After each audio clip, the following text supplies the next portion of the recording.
Okay, how about that? Can you guys hear that now? Man, I get tired of that. Sorry about that. Got it fixed now. Hello, and welcome, everybody. Hello, VMT. Good day. Hopefully the mic is working now. Hopefully.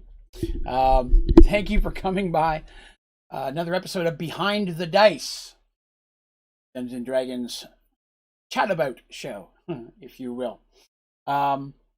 Today I'm going to be discussing, our discussion is going to be around magical items and artifacts. Ashley, did you change your YouTube name because now it's a 2 dots instead of a Y? Or is that, wait a minute. Never mind, there's something on my monitor. Haha!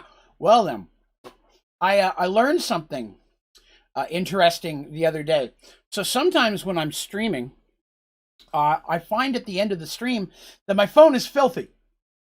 Stuff all over it. I can't figure out why. Because it's not all the time. It's only occasional. Like, if it's just me talking, spit while I talk, it should be an everyday thing. So I usually keep it propped up.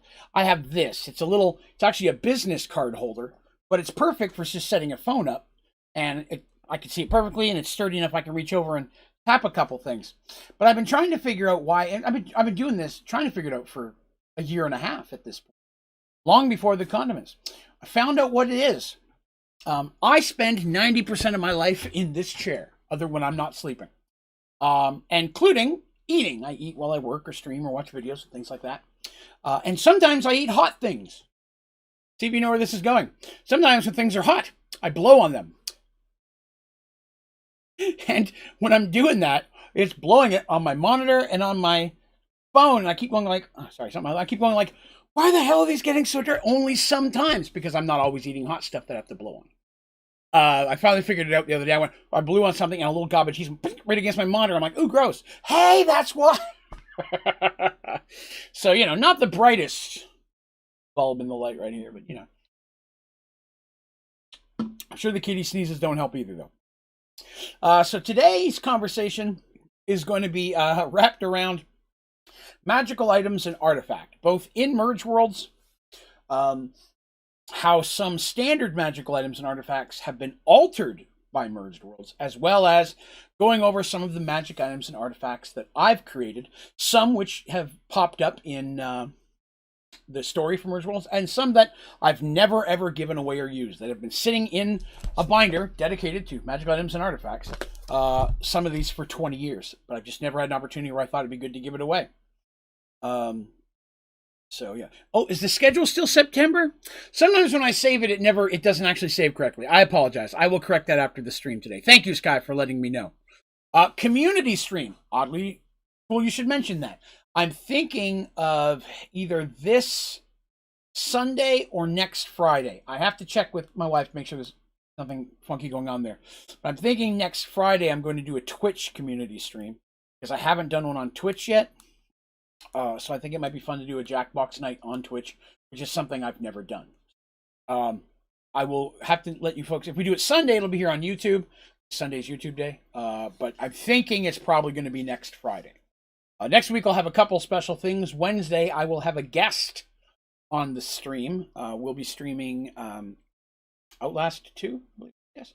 And he will be here chilling with me, as well as partaking in any spins of the wheel that happen. So, yeah, it should be a lot of fun. It's all for Spooktober. Today is Thursday, where Merge Worlds and Behind the Dice is really the only day that isn't Halloween themed. But I am going to do one, the next one of these. I'm going to talk about how I've worked Halloween and other holidays into Merge Worlds, as well as just into D&D in general. Something we're going to chat about next time. A fun way to fulfill a holiday fun without actually having to make major changes. Hello, Mystique. Good day. Just in time. We're about to begin talking about magical items and artifacts. So, I'm going to start right off the bat by talking about the biggest ones that we've seen in Merge Worlds, which don't exist in my little magic items and artifacts binders, because these are special. The first ones being the original artifact weapons that Rafe and Nylat Firemoon searched for, and then later on our current heroes searched for, in order to, where Nylat tried to become a god, so on and so forth. Let's see. So those weapons originally were some of the first artifacts I ever created, and were very early in my DMing career. So originally, many of them were based on magic items I'd seen in movies or read in D&D books or other fantasy novels. Most commonly, Fred Saberhagen's Lost Sword or Swords Book of Swords series, which is really, really good. It introduces the same type of concept, a group of 12 god swords that are created by the gods. Except in that situation, each one has its own very specific power, but the gods messed up because the swords have the ability to kill the gods themselves. So it becomes this big war between nations and such trying to get a hold of the swords, as well as the gods trying to get them back, and not all of them surviving. It's a great series, and which is followed up by the Book of Lost Swords, which takes place 20 years later, and it's like a 8 or 9 book series about kind of what happened to each individual swords that survived. Some of the earlier of the god weapons were based on those. Over the years, I altered them as I came more into my own world. When Mergedworlds actually kicked in, I altered a lot of that, which is one reason why when we've chatted, when I've been telling the story of Mergedworlds, I've never really talked about what a lot of the powers of those weapons are. Because again, at that time, they weren't original, to be completely honest. Because again, and that's normal. I mean, for someone basing their D&D adventure on something they've seen in a movie or whatever is quite common, especially when you're early on in your writing. Those weapons and artifacts, there were originally 12 swords. They weren't the same swords as the Book of Swords. Some of them were from just other stuff in general. And then when I moved to the second phase, which was Mergedworlds itself, I changed them, and each of the weapons or artifacts were a different weapon and a group of rings as well. There was a group of rings, one necklace, and then a bunch of weapons of different types. Let's see here. Got an ad for CurseForge on a CurseForge. Nice. Well, maybe they didn't realize you knew. So again, even with those, when it fell into Mercy and Darsh's hands, I didn't really talk, because they did use them for a little while when they first were gathering them up before they got stuck in the Bassani Stones. They did use some of those to benefit and detriment, because each weapon has a perk and a downside. Which I really liked that from Saberhagen's novels.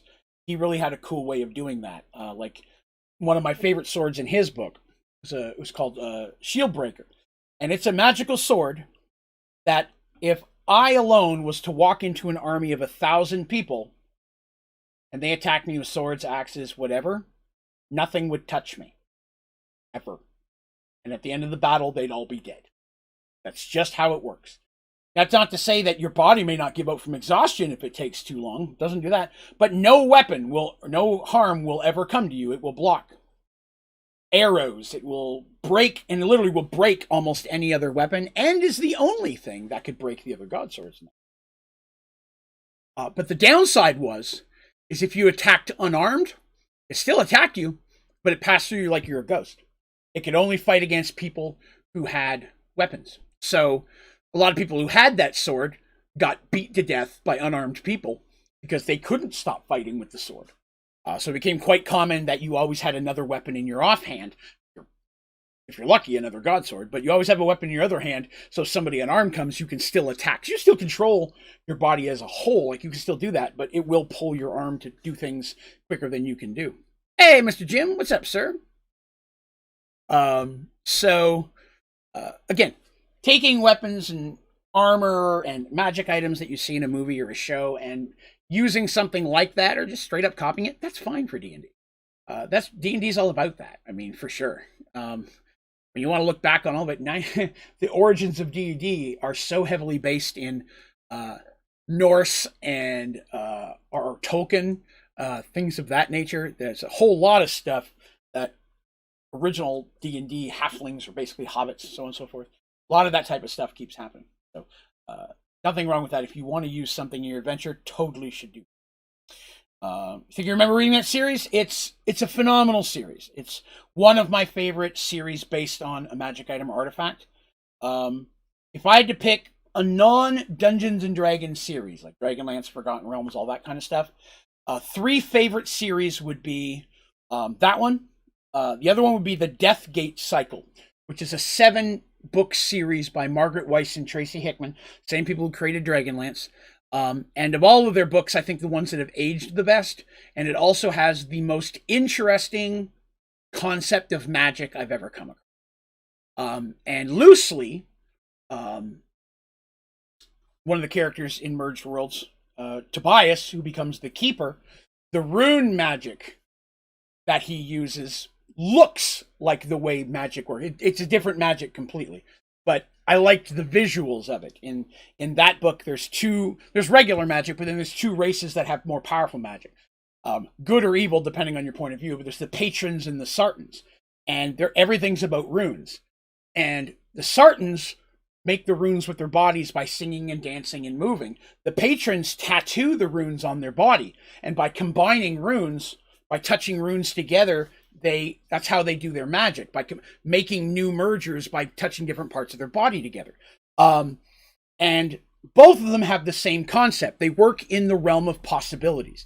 So hypothetically, you and I are fighting, and I'm one of them, and I cast a spell, and I look through very Avengers recently, very good example of that. I look through the infinite possibilities of time, and in one of them, you trip over a rope and fall backwards. And my magic is to bring that into my reality, and that's what happens. And then you trip backwards. But as you fall, you cast a spell that says you manage to flip backwards and at the same time release a fireball. So you're reaching through time. The more unusual or crazy the thing you want to have happen, the more powerful you have to be to bring that in. I wish this cup was full. Probably a first level could do that. I wish that a dragon would come out and help fight me. That's going to take a little bit more mojo. So the more powerful the patron or Sartan, the more powerful things that they can do with it. And it's a really interesting concept of magic, and in a series that I really, really. And then one that just doesn't really about magic items or artifacts, but has a cool way of looking at it, is Mary Stewart's Merlin series, which is originally a trilogy, and then she did one more. It starts with the Crystal Cave, and it's the story of Merlin from a realistic standpoint, that he's just a really smart dude who happens to have a little bit of psychic ability. Once in a while, something talks through him, and he never remembers what it is. And it's implied, like, creating a fire magically, like, let's light the fire. That's such the basics of magic. It's not discussed. It's like, you learned the basics early, that kind of thing. But it's a great, interesting tale from the Merlin standpoint of a more realistic dude, and not the crazy powerful wizard you'd expect. He just occasionally gives really powerful prophecies that he never remembers. So another really good series. I recommend all 3 of those. I've read the Mary Stewart series probably no less than 6 times. Deathgate probably 10, and Book of Swords probably around 5 or 6 as well. I read those a lot. The Bassani Stones were loosely, were not based on any of the stones. Oddly enough, they were very much like the Infinity Stones in some regard, in the way that they worked. You could stick them to things and use their power, but of course they weren't. And while there was a space one and a time one, it was nothing quite to the capabilities of what the Infinity Stone gives. The Infinity Stones, gives. So, there's like an earth one, there was a water one, you know what I mean? You can do a lot with those, but you're not Thanos snapping out existence with that. They weren't meant to be that powerful. And they were actually based on an adventure that the guy I mentioned before, his name's Michael, who taught me how to play D&D. Still one of my best friends in the world, back up in Canada. In an early adventure, him and our other DM, another guy named Kirk, but who was cooler than us and had long hair and a motorcycle, and we idolized him. He had created an adventure where there was an evil minotaur that was undead, and I never got to finish playing through it, but they talked to me, because I ended up moving to the States. They talked to me about what was going to happen, and I'm like, hey, can I use some of that? And they're like, yeah, I don't give a damn, go. And so a crown with the stones on it that had to be broken to destroy an undead minotaur, which is what happened in the Battle of Sacrifice. They pulled that off of Tabork's father's head, and they had to break the crown. Several of the gems on the crown were the Bassani Stones, and that was what was keeping him alive, one being the Death Gem.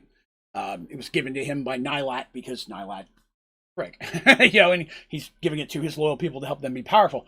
But Tabork, which is Tabork's father, died fighting Tabork in the original spell that created Mergedworlds. He was Nilet's right-hand man, and he brought him back with the Death Stone. So when that shattered, the floor was a lot like some metal grating. You could see the battle below. The stones fell onto the battlefield. They had 3 of them. 3 of the stones fell on the battlefield and were taken. Michael taking the death one, for example. And after the crash, it was assumed that one of them didn't fall through, but was grabbed by Zarin, just the fire gem, which is why they had to get that from him. And then another one was the water gem, which one of the Paxawalian soldiers went out there, and that was the first gem they had to get. No, I'm sorry, there were 4 of them, because one was taken back by the gullies as well, and Fig had that, traded it to the thing. So there's several in that regard. But those were the big artifacts that were the beginning major storyline of Merged Worlds. And a lot was based on that. And I liked bringing magical artifacts and stuff in. But after that, I was like, okay, I want to start basing this kind of on the players more than the items and artifacts. I want the items and artifacts to help and benefit them. And they need to be fitting. Because in the early years, like many DMs, I had a bad habit. You either be too stingy or you give away too much. And that was my problem. I gave away too much. And very early on, low-level characters had enough gear to take on high-level stuff. And it took some of the challenge out of it. So balancing that becomes difficult for a DM because your players want stuff. They go on an adventure, they want to find a magical weapon or a magical ring or something. They don't always want to find a magical potion, which is the lowest form of magic item in most situations. So finding ways to seed your adventure with predetermined magic items is something I highly recommend. There's nothing wrong with random rolling. In the Dungeon Master guides, regardless of which edition you're using, there are charts you can go in and roll, and it'll tell you which one to give them.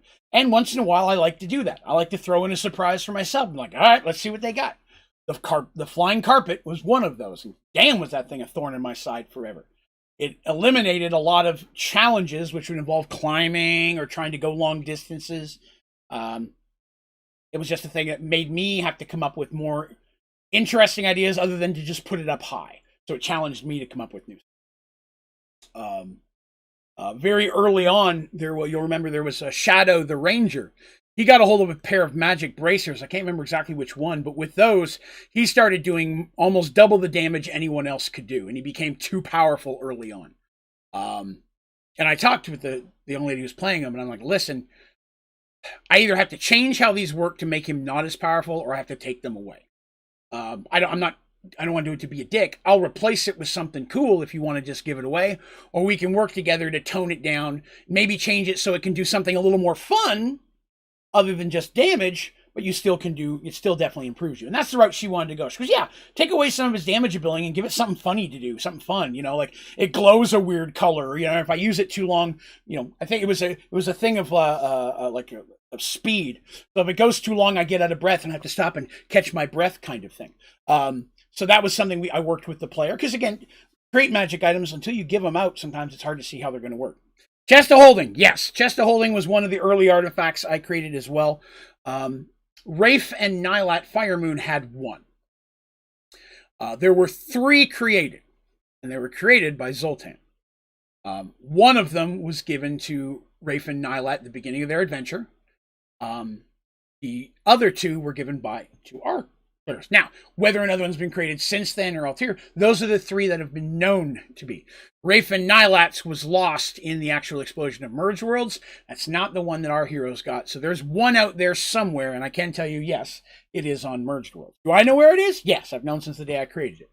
Are we going to see it anytime soon? Probably not. I know where it is. Doesn't necessarily mean I know how I'm going to get somebody there yet.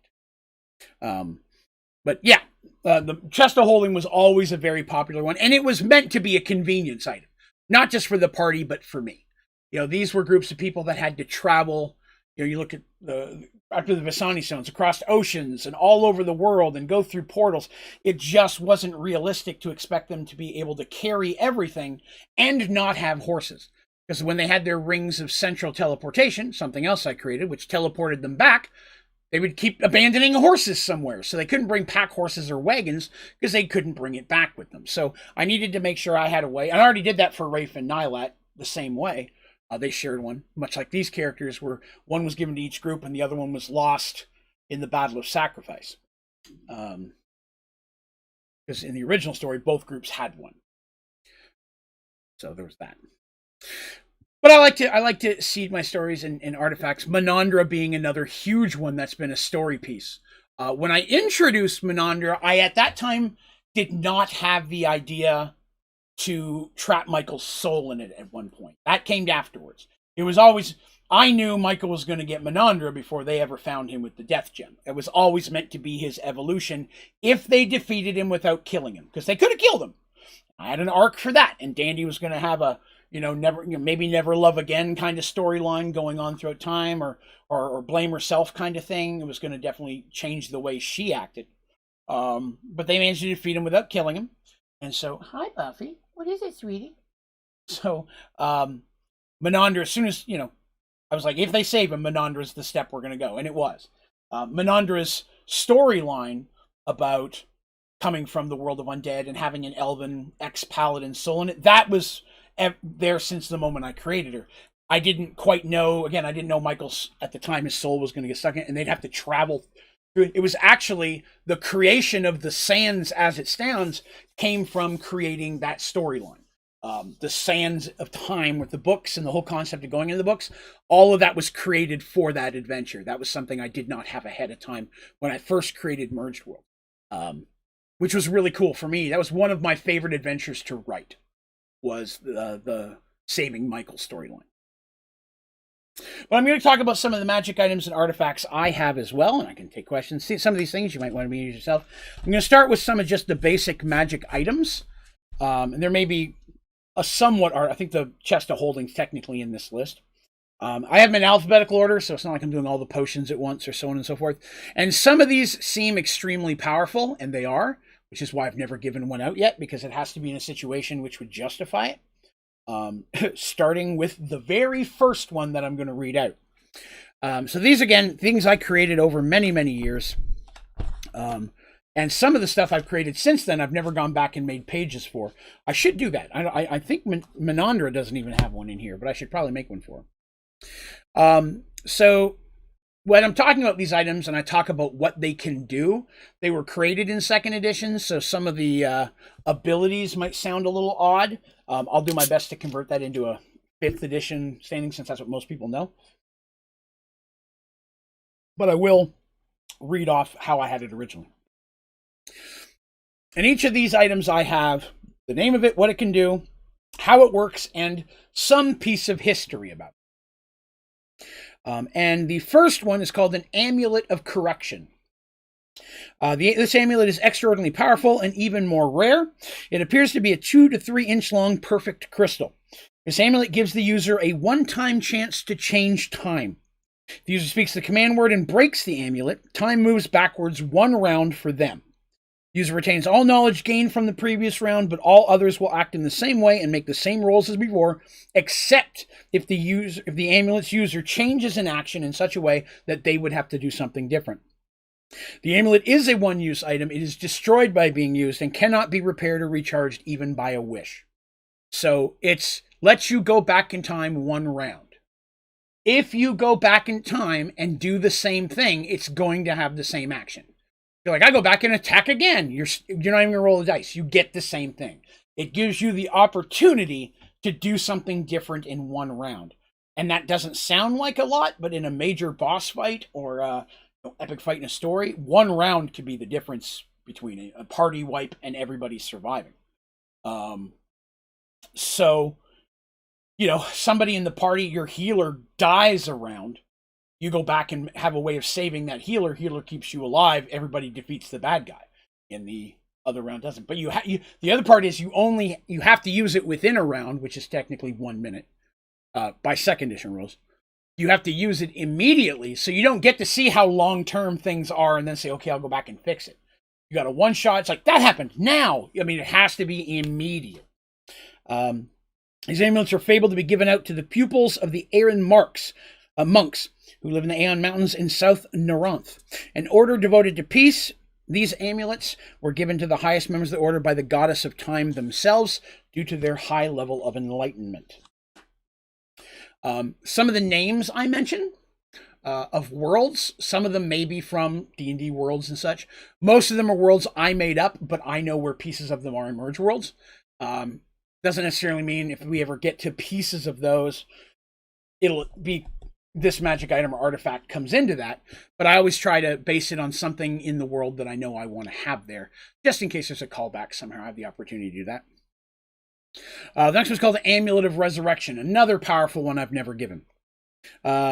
This amulet grants the wearer a second chance at life. If the PC takes enough damage to go below 0 hit points and directly below -10, the amulet instead is destroyed, leaving the PC at 0 hit points.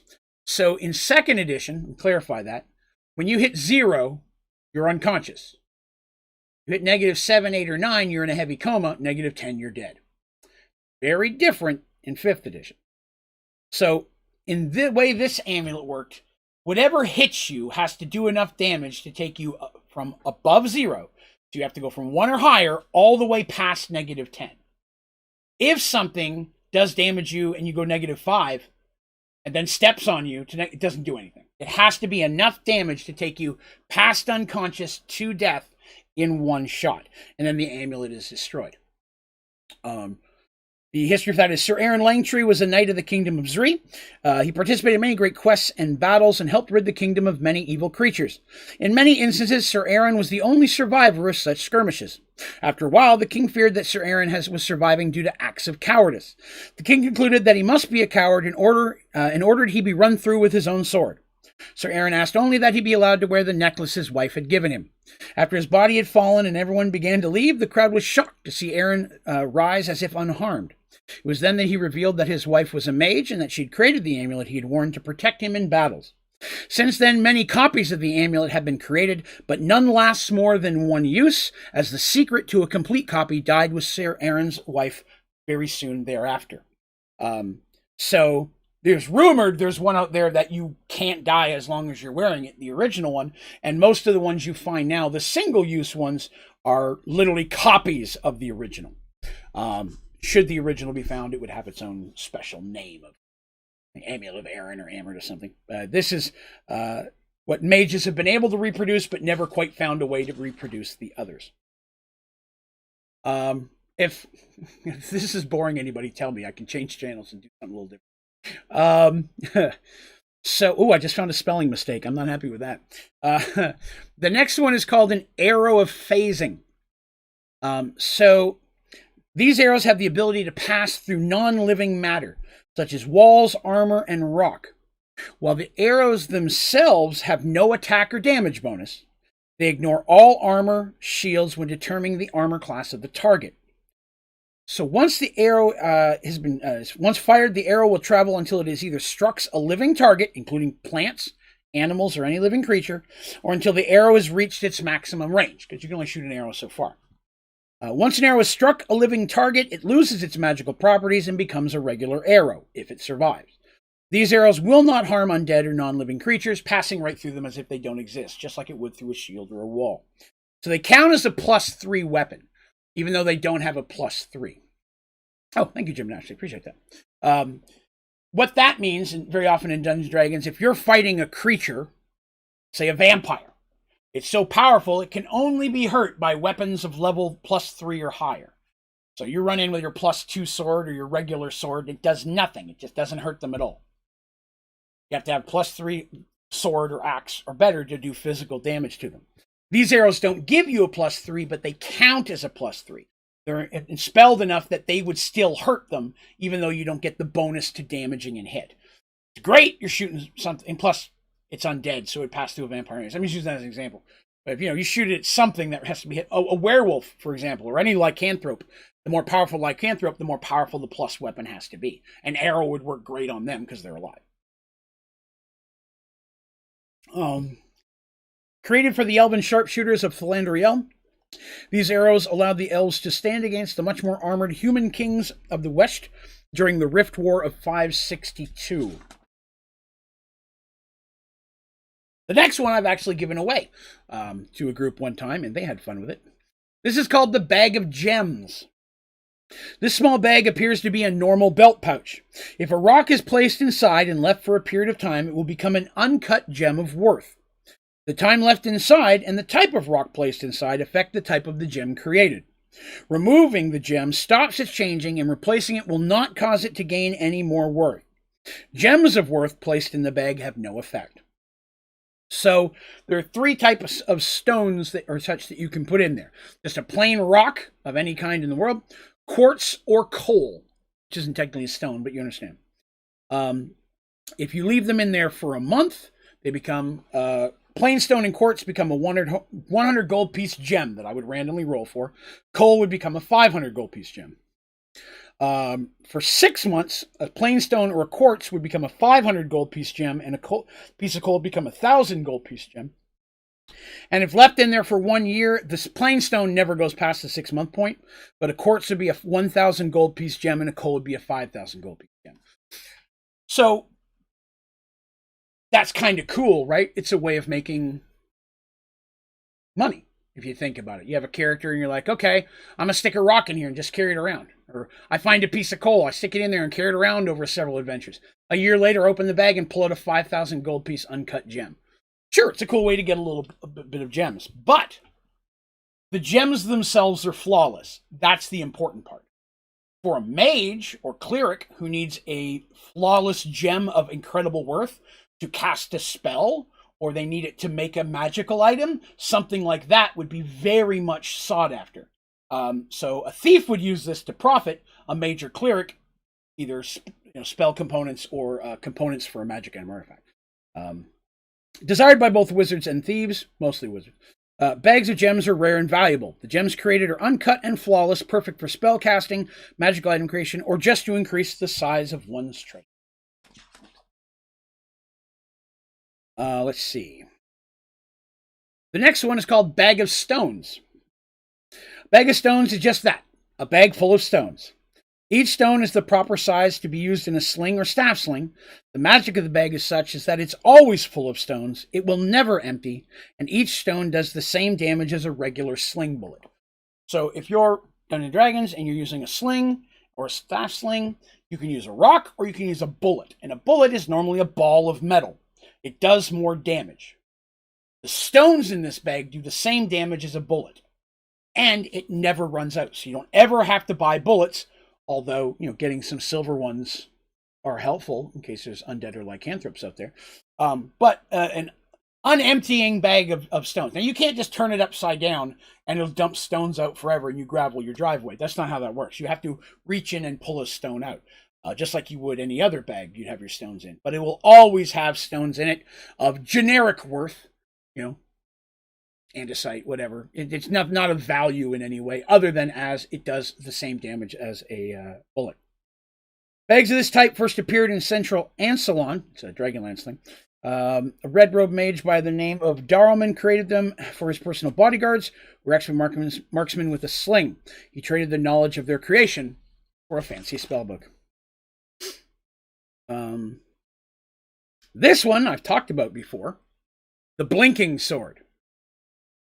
The Blinking Sword is a cursed weapon that will identify as a sword of sharpness.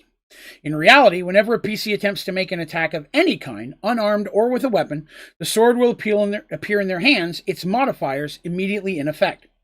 Regardless of distance, the sword will always take the place of whatever the PC is trying to use as a weapon. The curse goes into effect as soon as the PC tries to make an attack for the first time with the Blinking Sword. The curse may only be removed by a remove curse spell cast by no less than a 15th level wizard.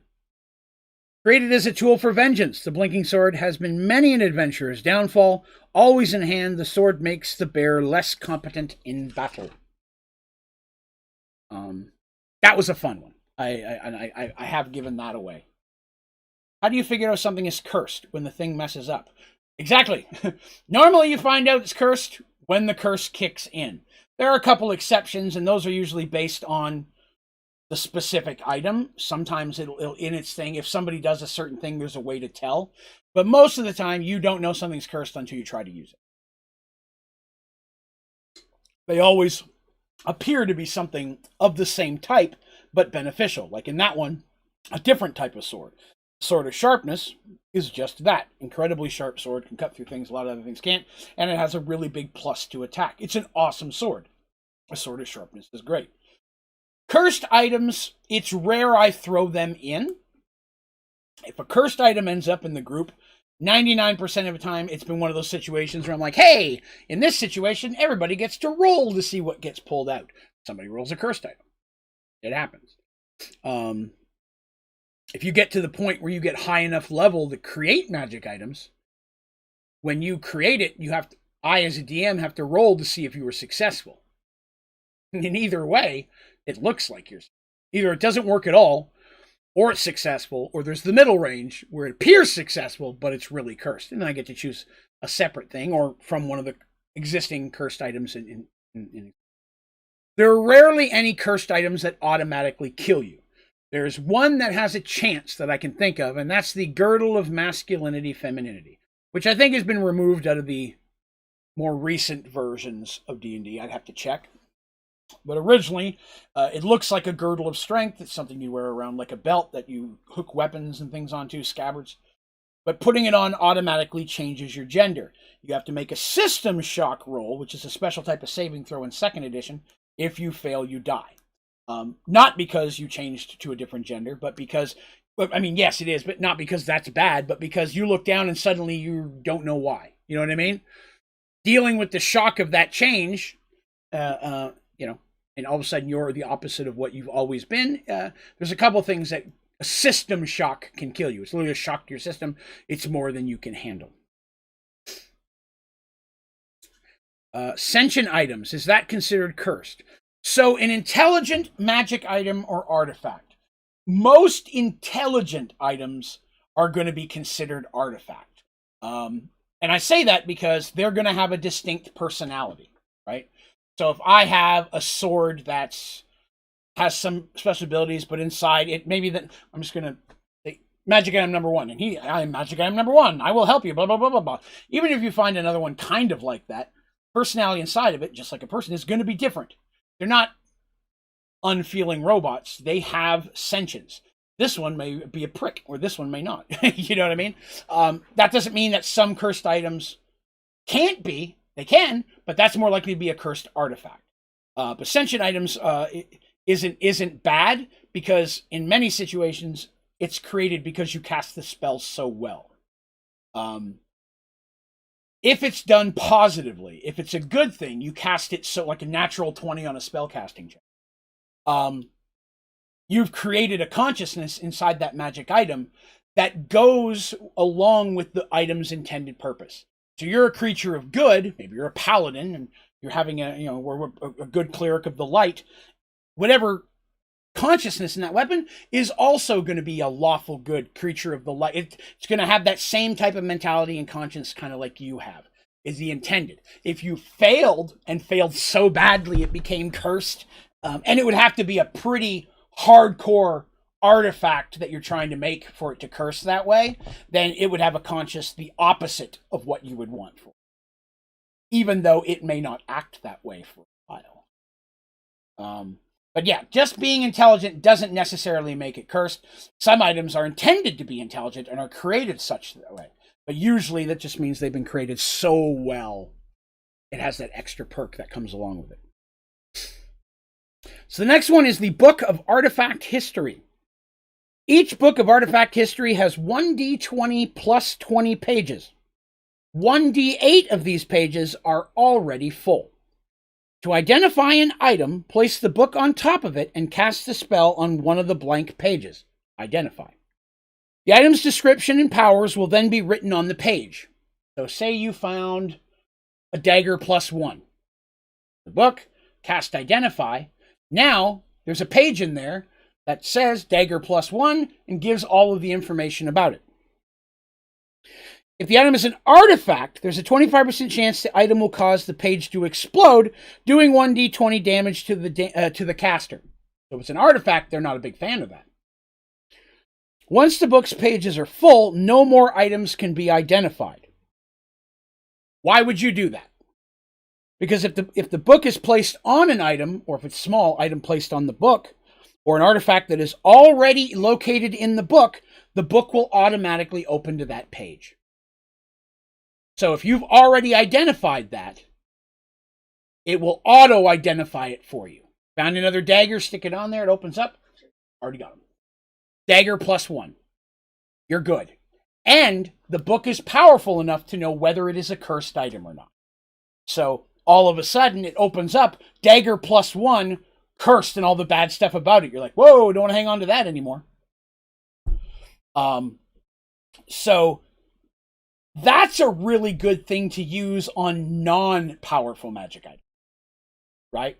Because powerful magic items, you're only going to find one of those once in a while. Finding 2 broadswords +5 flame tongue versus ice creatures, not so common. Dagger +1s, yes. Ring of Protection, yes. And I, as a DM, if it was a Ring of Protection, I would say it would automatically identify it as a Ring of Protection, +1, 2, 3, 4, or 5. You don't have to have a separate page for each one. If it identifies as a Ring of Protection, it's the versions of Ring of Protection. Just as it's located in most Dungeon Master guides as a single item, but with a variable. So that's a great way to get a free identify attempt on things that you find to see if they're magical or not. And if you really want, and you're afraid something could be cursed, that would be a great way to find it. But book can only be used to identify 1 item per day. That's its limitation. Book was created by wizards to easily identify and catalog items and artifacts. The secret to their creation is known only to wizards from the world Madramar. Each book is considered sacred and can only be used by wizards. That's another kicker. Because you've got to cast Identify on it. And while I would probably open that up to wizards and clerics, since clerics now in 5th edition have the ability to cast Identify in some situations, I would change it to anyone who can cast Identify can use it. You know what I mean? I think that would make sense. But when I created it in 2nd edition, there were no ways for clerics to cast Identify. Next one is Book of Components. This book allows a spellcaster to know whether a creature contains any type of known spell component or valuable material. Spellcaster writes the name, type of any creature of less than demigod-like status that he or she desires to know about, and information on that creature will appear on that page. No personal information, weakness, or its powers are given, only if any materials of worth to spellcasters is contained. When this book is found, it contains 1d20 plus 10 pages, and 1d12 of them are already containing information. So, you just write some dragon. Yes, you want the horns, you want the scales, you want the eye. It tells you, it may not tell you how much they're worth, but it's going to list you want this. Beholder, everything, kind of thing. You know what I mean? But if you came across a basilisk, you may only need its eyes, which are the part. They're very much like a Medusa. You look at them and turn you to stone. A basilisk has that same. So a basilisk's eye are awesome. Basilisk's teeth, not going to do anything for you. You don't need the teeth. But, you know, if you come across a weird item or creature you've never seen before, but you can figure out what it is, just writing it down, you get a page all about what's in there of value. Ruri the Wise created the first of these books as a way for his apprentices to gather worthwhile spell components while on their travels. Ruri quickly became famous among the Order of Green Mages for his vast knowledge and supply of rare and exotic components. So he would give these to people and be like, hey, bring me stuff. Find a creature, write it in there, bring me its stuff, I will give you good money. So for him, it was beneficial to make these books and give them to people he could trust who'd come back with the stuff. He paid top dollar, right? But that's, again, a fun little book. Again, especially if you're a mage, right? If you're a mage and all of a sudden you're like, hey, I would love to gather up the components for stuff, but what do I need? Now, in some situations, I'll say, well, you just happen to know you need it's a dragon, you need everything. It's a beholder, you need everything. You find an owlbear. Is there anything of value on an owlbear? No, not really. Maybe, you know, it could depend on my mood at the time. But, you know, one of the things is if you write something in there and nothing pops on, the page is not wasted. If there's nothing of value in it at all, the name just disappears. So writing a name in there, other than using up a thing, you don't have to worry about, I wasted it on, I picked a bunny and nothing happened. Like, why would you? But you know what I mean? So you don't have to worry about that. If it's not magical, the word just fades away. You do have to write the name of it, so you do have to have ink. No special ink, but you do have the ability to write. Book of Scribing. This book will quickly copy any non-magical book, tome, scroll, or writing that does not contain any magical writing. This includes any pictures or diagrams. It takes 5 rounds for the writing to be completed, regardless of its length. All writings are copied in the same language the original is written in. The book can only hold one target, and copying another will replace the previous writing. This book will not work on any form of spellbook. Quest item. It could be a great quest item, you know. Hey, I need you to go, and I heard there's this town's having a problem with a dragon. I'm picking that, let's say Wyvern, not as bad. Here, write Wyvern in this book, and it'll give you everything you need. But on your way, if you come across anything weird, write it in there, bring it to me, you know. Definitely a good plot hook. The book of scribing is great, because sometimes you find an ancient writing. You can literally just place it. You find an etching on the wall, right? You're like, this could be important later. You put the book on it, it will come into the book. Here's a drawing of what you have. But it'll only hold one thing at a time. So if 5 minutes later I find another one and I put that on there, the first one is replaced. So it's reusable, but you lose the original knowledge. And there's no way to copy from that book. Unless you had another one of the same books, which would be silly. Just use the other book, it's empty. But yes, there's no way to give it to knowledge to someone else other than just giving them the book. Created for traveling scribes and recorders of history, these tomes allow them to create exact copies of books, scrolls, and documents quickly. These can be then transported to the traveler's home location where they can be permanently transcribed. So you can imagine that, right? Someone has found an old book. The king has it. It's a book of history. As a librarian or cleric of knowledge, I would like to have that. He doesn't want to give me the book because it belongs to him and it's important. It's one of a kind. Sweet deal. Let me just bring my book, set it on top of it for 5 rounds, and then I'm going to walk out of here. And then I've got a copy of it. I take it back to the library. One of the scribes copies it out, handwriting it, which could take weeks or months, depending on how good they are. And then when it's done, the book is cleared and given to somebody else who's going to go out and do the same thing. So it's a way for people to bring back full tomes of knowledge they may not be able to bring back the originals from. Egyptian elves, that's a great example as well. As long as it's a writing or diagram, right? Which most things, natural things, it's not going to do. Someone would have had to purposefully make it. And it has to be writable. Like, you walk up to Stonehenge, you can't put it down as a diagram of Stonehenge. Putting it up against a rock doesn't do anything. It would have to be a writing, you would have to put it against a wall, and everything on that wall is now in the book, kind of thing. So that's the Book of Scribing. Again, not all magic items and artifacts I create have an intended purpose, right? I'm not giving them this because they're going to need it later. I'm giving them this because I think it's cool. They can find a way to use it. Awesome. And not everything has to be in the adventure. I learned that very quickly when Rafe and Nylat started doing their own castle stuff. Nylat disappeared, but Rafe was living with a castle now. So he was, before in the day I find a magical chair of something. What the hell are you going to do with a magical chair? You're not going to carry it around on your back on adventures. But if you've got a castle or a keep or a house or a temple, that magical chair might be really useful back at home. Maybe even between adventures. So some things you could be like, hey, between adventures, we're doing this and that. I'd love to use my Book of Scribing to slowly move these writings I found on these old books that every time I read them, there's a chance they fall apart.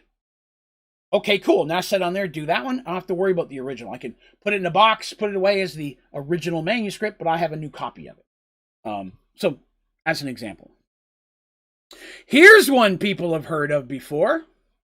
Boots of Charging. The wearer of these boots has the ability to charge forward at 5 times his movement rate up to 20 feet. This will allow him the ability to strike first in that round of combat and grants him a +4 to attack for that round only. Once this ability has been used, it cannot be used again for 1 hour. Darsh has a pair of those boots, and it's popped up and helped them more times than I could count.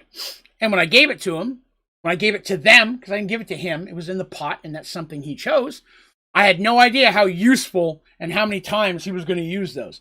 But unlike the magic carpet, it didn't normally eliminate a challenge I gave them. It maybe gave him a little bit of an edge, but a lot of times he used it more to save people than he did to get the actual attack. Race in and grab Dandy, race in and help be able, now he can defend Artemis because he's back there faster. The first of these books was worn by Doran the Blue, a knight of Loran. Used to get the jump in battle, many versions of these boots have been since made. So, again, there are other copies of those out there. Most generic magic items, there's not just 1 or 2 or 3. That would become an artifact.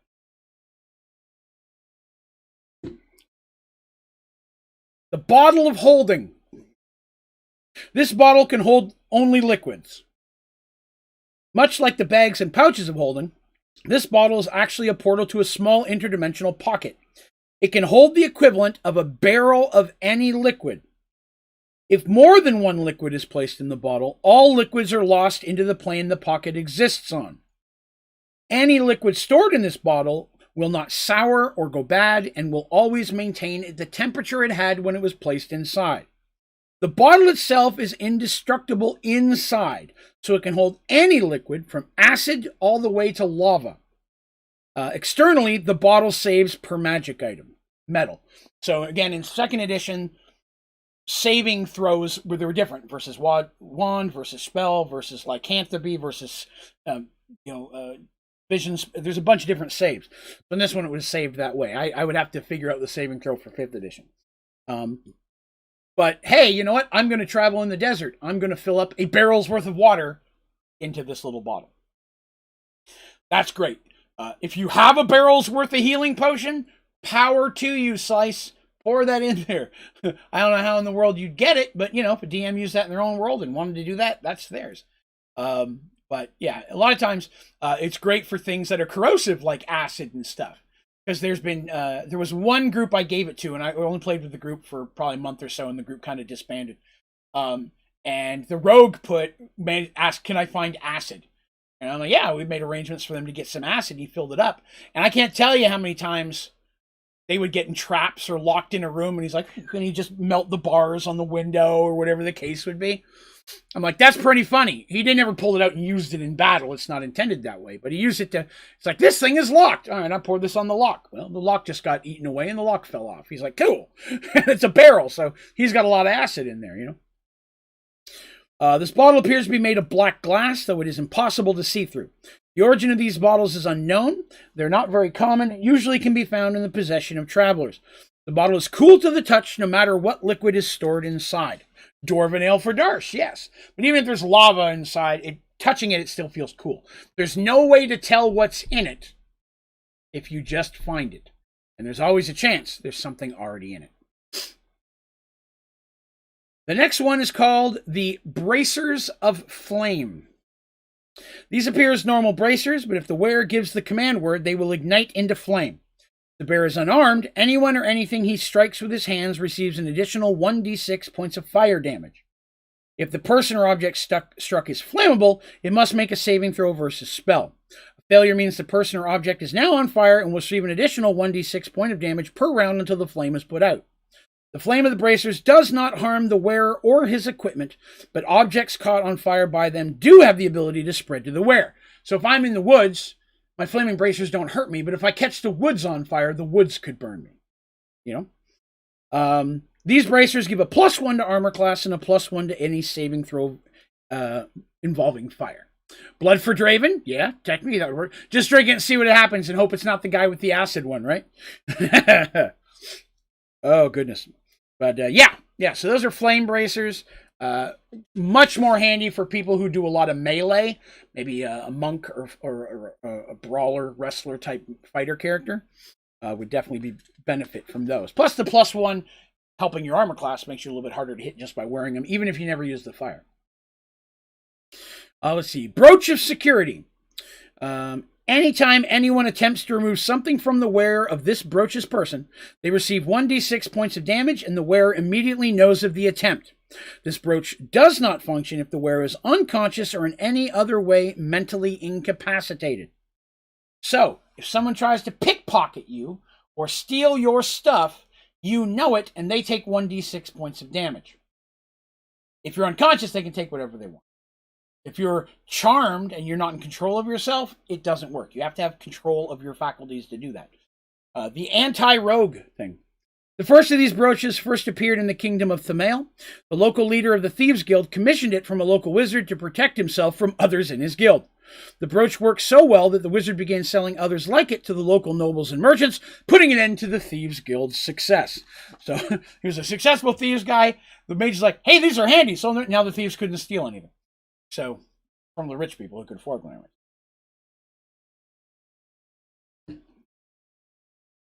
Next is the Candle of Everburning.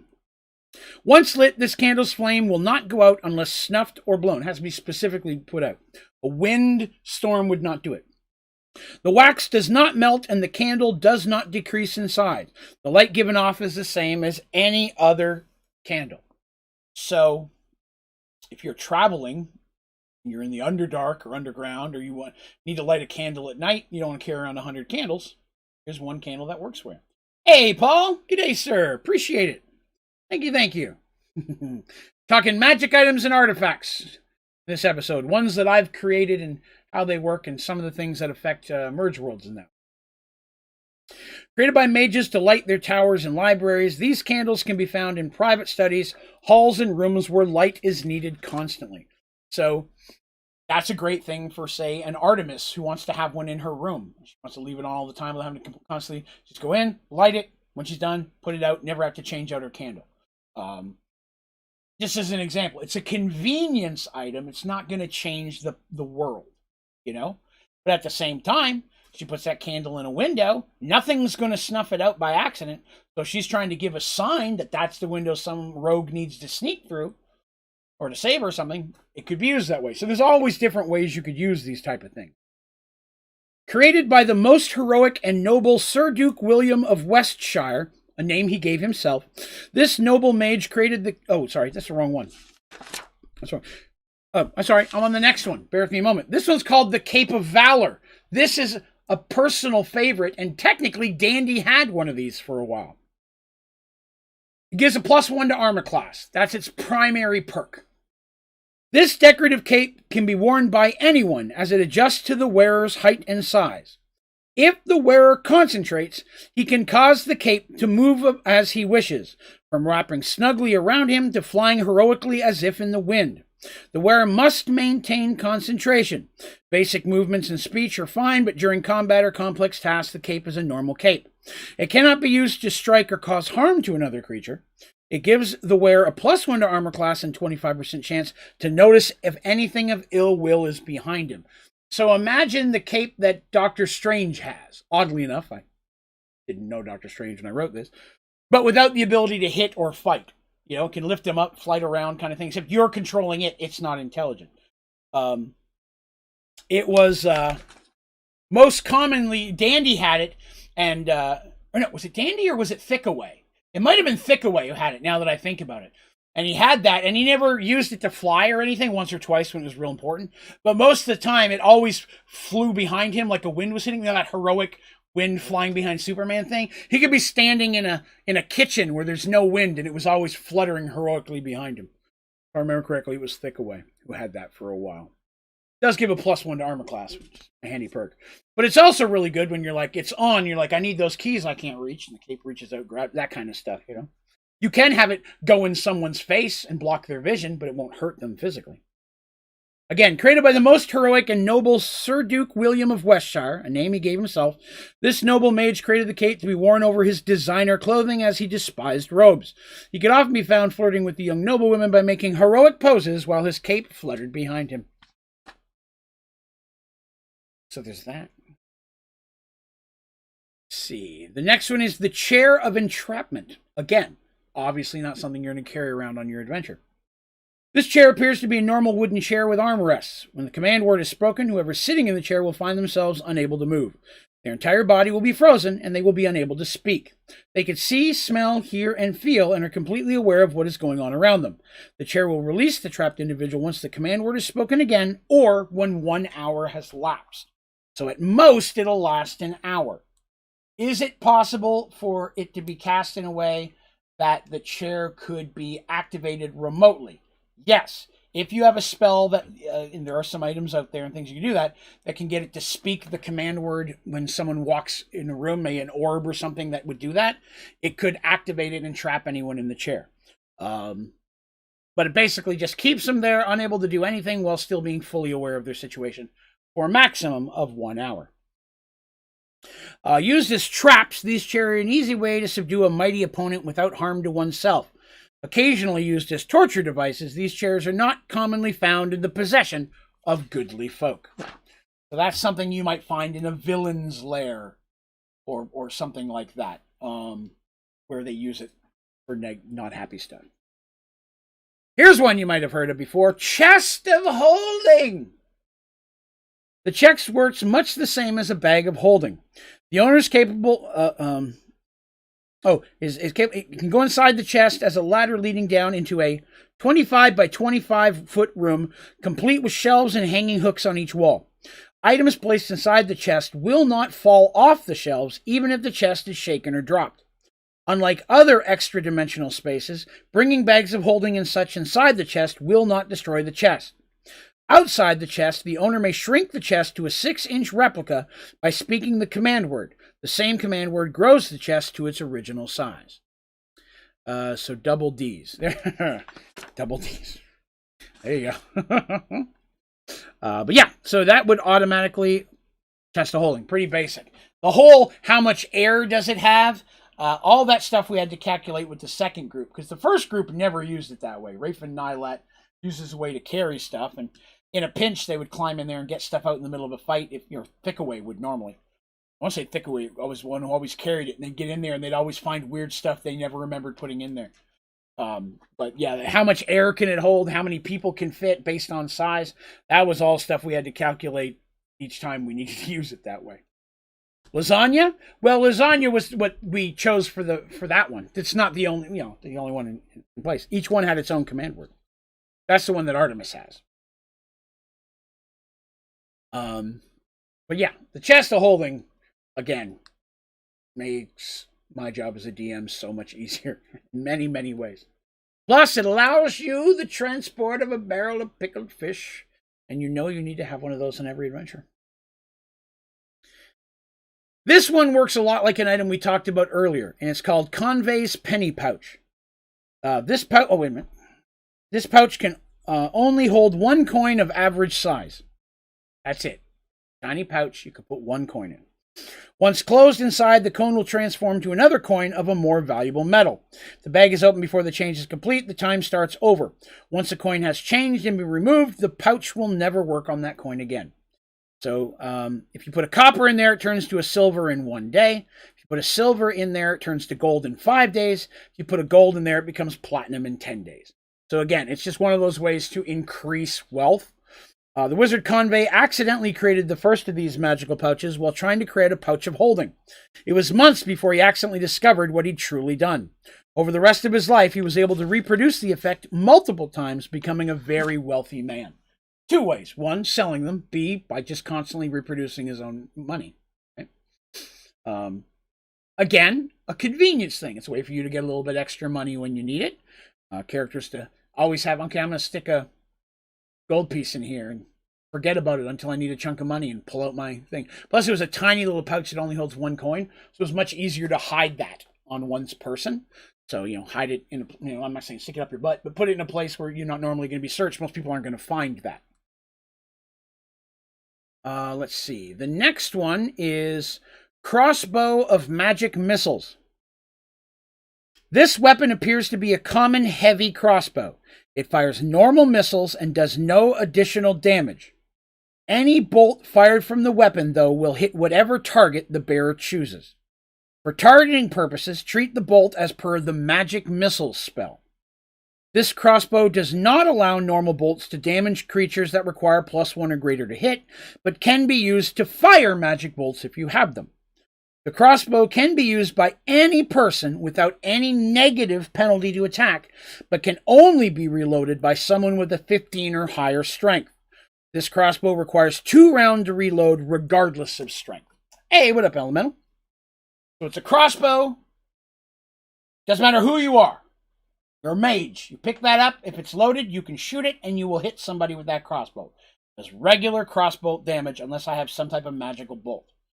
But reloading a crossbow is already hard. This is a heavy crossbow, which means it requires a pretty strong person to be able to physically set it on the ground, put your foot on it, and pull it back to load. And in this situation, due to its magical nature, even a Darsh would take 2 rounds to reload it. For someone like Darsh, he could probably do more stuff without it. But for somebody else, great thing to pick up, especially if Darsh has already loaded it, kind of thing. Just use that as an example. These are incredibly useful due to the fact that anyone can fire the weapon and hit whatever they desire. Usually, these can be found in the hands of humans or ogres with no real crossbow skill. When combined with magical bolts, this weapon can be devastating. Which, magical bolts, most of the time you're going to find +1, +2s. There are some specialty bolts out there. Magical bolts in the regular Dungeon Master Guides, Tome of Magic and such. I have not created any magical bolts because no one ever takes crossbow. But I thought it'd be fun to have a magic crossbow. This is called the Dagger of Earth Bolt. When this dagger is stuck into the ground blade first, all creatures within a 10-foot radius must make a saving throw versus spell or receive 1d8 plus 10 points of electricity damage. This uses 1 charge. Anyone holding the handle of the dagger is immune to that damage, but if the dagger is thrown, even the owner is affected. The dagger will always land blade first if thrown or dropped, even on a missed attack roll. The dagger can have no more than 4 charges at any time and has 1d4 charges when found. This dagger can be recharged by being left out in a thunderstorm. It will be struck by lightning and be totally recharged, or by the lightning bolt spell, which recharges 1 bolt if you shoot it. So, used by the land mages of Sar, these daggers had a devastating effect in the Battle of Orkdeep. Thrown en masse from the walls of the keep, many of the enemy were taken out by their destructive force. So you imagine that. You got a basket of them, you just dump them out. Everyone's going to land blade first. So they're weighted that way as specific. I gave one of these in a group once, and it became one of the funniest situations I've ever had in Dungeons and Dragons, and I forgot about it till this just moment. There was a time when the guy had it, and they're being attacked. He goes, I stabbed my dagger into the ground. I'm like, okay, roll for attack. And I gave him the easiest hit, and he rolled like a 2. He missed the ground. For the 5 rounds in a row, he kept missing the ground. He didn't want to just drop it because he didn't want to get hit either. He was pretty weak at the time.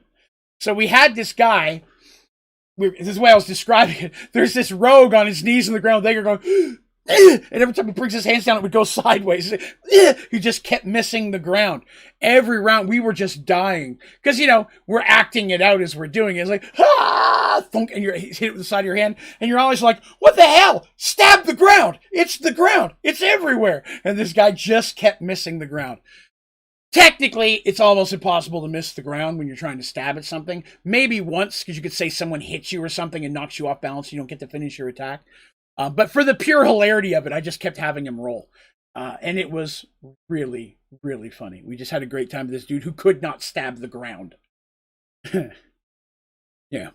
So it does +1 attack to +1 to damage, but most importantly, 1d8 plus 10 points of electricity damage on... Oh yeah, so it does 1d8 regular damage and then 10 points of electricity. That's important because if something... be destroyed by electricity but not by damage, the 1d8 might not do anything, but the 10 electricity might. So that type of thing rarely comes into play, but as a DM, that's a judgment call you have to make sometimes. Is the original 1d8 from the blade itself, or is it part of the electricity? Are they connected magically? If I'm immune to weapons under +5, technically the knife wouldn't hurt me, but electricity might still hurt me. Do I still take the electricity damage? So a lot of those are case-by-case basis. As a DM, when you find an item like that, or a situation like that pops up, the best thing you can do is keep it consistent. And not just with that weapon, but with all of them. So if I've got a sword like this, and I say, no, the lightning doesn't hurt them, because they have to be a +5 or better weapon, and this is a +1 dagger. Then down the road, when you're fighting a creature and they have a flame dagger, flame sword, exact same situation. Just like the lightning, no, it doesn't count because the dagger is not hard enough or not strong enough. If you're like, it doesn't hurt him with the blade, but the lightning still works, it would be assumed a flame dagger would work the same way. You don't take the knife damage, but you do take the fire damage.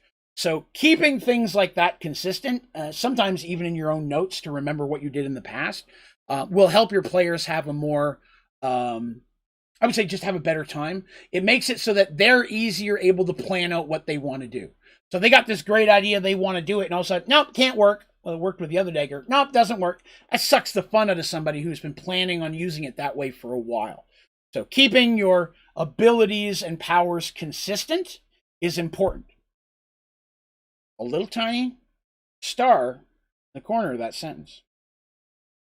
At the same time, the dungeon master should always have the right to change his mind or to tell you something doesn't work even when it worked in the past. And not have to justify himself. Now that seems probably a little ignorant or maybe a little egotistical, but bear with me a moment. Let's say the thing you're stabbing is immune because it's really something else and you don't know that. Sometimes I say it doesn't work, but I don't tell you why. I just tell you it doesn't work. And that's, you don't know why it didn't work. Maybe that clues you into something. Maybe that's something's going to make you look at something different. But if I say it doesn't work, don't argue with me for the next 10 minutes. There's a reason it doesn't work. I just can't tell you what that reason is without giving up something important to the story. So that's something I talk with my groups about quite commonly. I'm like, okay, guys, I'm not going to tell you why. You just got to believe me. Down the road, it's going to make sense. You're going to be like, oh, that's... But in the moment, you might be a little irritated because I'm not letting you do something you've done 10 times in the past. There's a reason it doesn't work. You just don't know what it is. So just making that aware. It's good to have that conversation with your group. Any D&D group I've ever been in, there's always been the rule that the DM is God. And he really is. He's creating everything. He creates the gods. It's important that he be able to make those decisions. At the same time, it's important to have someone who can make all decisions. That's usually going to be the DM. In most groups, it's the person who's been playing the longest, the person who's the most experienced. That doesn't necessarily mean it's the DM. If you've got a relatively new group, or maybe you're teaching your kids to play and one of your kids wants to be the DM, you get to a situation where you have to make a decision moving forward. They may come, okay, well, what do you think? What should the house rule be? Because house rules trump any other rule in Dungeons & Dragons. Every house rule you and your friends have made up, or DM rule, player's handbooks, dungeon master guides, tomes of magic, all that stuff. They're just guidelines you can use if you want. You don't have to use stuff. You can add stuff. You can change stuff. It's just a basic guideline on how you can play. It is not law. And I would be shocked if I found two groups that did everything the exact same. Never done it. Unless they were taught by someone, the same person, kind of. But, throwing that out there. Dagger of Earthbolt, pretty fun. Dagger of Flame, Dandy's got this one. This dagger grants a +1 to attack and damage, and is a +3 to attack and damage versus cold-based creatures. This dagger additionally causes combustible materials to ignite on a roll of 17 or higher.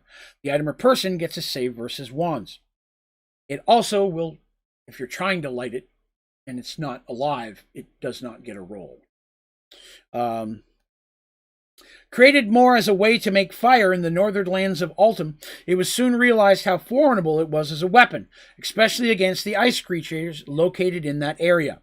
The daggers have spread across the many realms.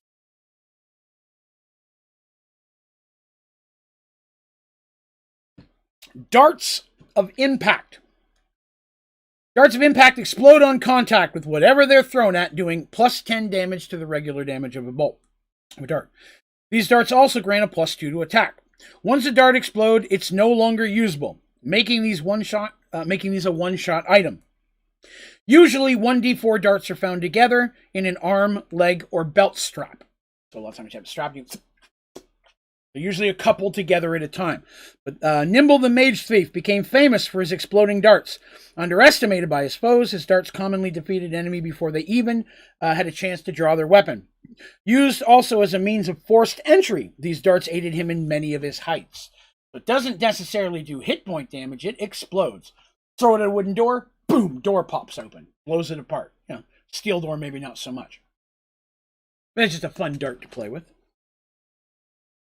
I'm sure you guys have heard of the Deck of Many Things. I created the Deck of Many Maps. Inside this deck is 1d20 plus 20 cards. Each card becomes a map of a different type. The map is the PC's to keep, but they have one less card in their deck. Can't put it back in. The DM should roll on the attached chart to see the type of map created. So it's either a city map, a local map, an area map, or treasure map, or if you roll 100, DM's choice. So there's a chance you'll get a map you need, get a map you don't need. But if you get a treasure map, it might be itself its own reason to go on a small quest. The origin of these cards is unknown. They first appeared in the world of Magimar, but quickly spread to many different lands. They are eagerly sought after by travelers and sea captains alike. You'll see the name Magimar pop up a lot. That was the original name of the world that Rafe and Nylat were from before I created Mergedworlds. Gloves of Gripping. These gloves give the wearer a sure grip on anything he holds onto. He will never drop his weapon or anything he's holding. Ropes will not slip from his grasp, and he will not slip from anything he hangs from. He, of course, may choose to let go at any time. So, if you have these gloves and you're holding a rope and someone's going off the cliff, it's never going to slip out of your hands. Doesn't mean you're strong enough to hold them. Dandy with these gloves is not pulling Darsh up a cliff, but, it would keep it for a rogue, of course. You can understand. Sir Jarek Hanegar, known as Sir Clumsy, was the first person to wear a pair of these gloves. After constant defeat and embarrassment due to his constantly dropping his weapon, Sir Jarek bought these gloves from a traveling wizard who had drank himself into debt. Sir Jarek went on to accomplish many great feats of heroism and valor until he was brought down by a goblin spear, which he had tripped over. So again, definitely great if you're a rogue and you're trying to climb. You don't have to worry about slipping, no matter what the thing you're trying to climb is. Good bonus that way. Doesn't mean your feet are going to work that well, but your gloves at least could hold on to stuff. Gloves of Immunities. When worn, these gloves make the wearer's hands immune to extreme heat, cold, electricity, and acid. The owner can place his hands into lava or a puddle of acid without harming him or the gloves. Note, only the wearer's hands, where the gloves are immune. The rest of the wearer's body that is not covered by the gloves are injured as normal. Used by wizards to handle elements and volatile components, these gloves are very useful to protect from many dangerous sources.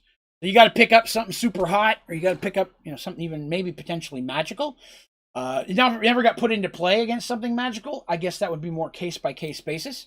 But handy gloves for that type of situation.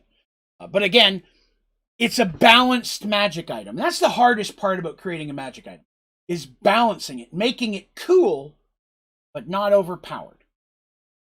It's very easy to make something overpowered. It's great if you make something underpowered. That's awesome. Because maybe it's not as powerful as you thought it was going to be, but maybe your players will find cool ways to use it. But if you give them something that makes them auto-win every fight or auto-solve every problem, they're going to eventually stop feeling challenged and they're not going to have it. I'm not saying you need to find a way to take them away from them. It may inspire you to have to come up with new ways around that. But again, like I did talking about Shadow earlier, working with your party, being, hey, this is ruining a little fun for all of us. Would you not agree? And that person may be the only one who doesn't agree. But like, it is for everybody. We need to find a way to tone it down or change it a little bit. Maybe it only works once a day. So you got to be picky about when you use it. That's the easiest way to dumb down a magic item. Give it a maximum amount of uses. Either permanently or temporary. Use it once a day, or you can use it 10 times and it can never be recharged. Make them say, okay, I've got you. You have to make it any weaker that way. It's a very powerful item.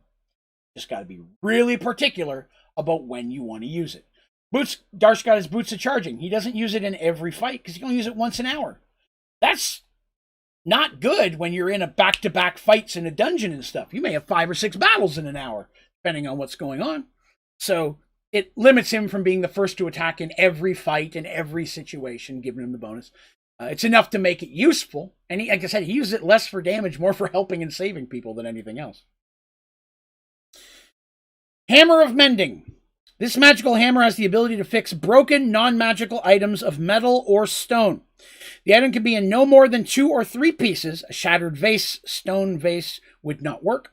By striking the item along its break, a charge is expelled and it is fused whole again. This hammer has 1d20 plus 20 charges when found and can be charged by any cleric of Thorman, god of the mountain. So this is something very often is given to his clerics, the Forge Lord's clerics, to help with mundane tasks. Give it to people. It's like, oh, this chair's broken. Bam, it's fixed. You know, fixing the weak stuff so you can focus on the main stuff. Creating cool things. Helm of Leadership.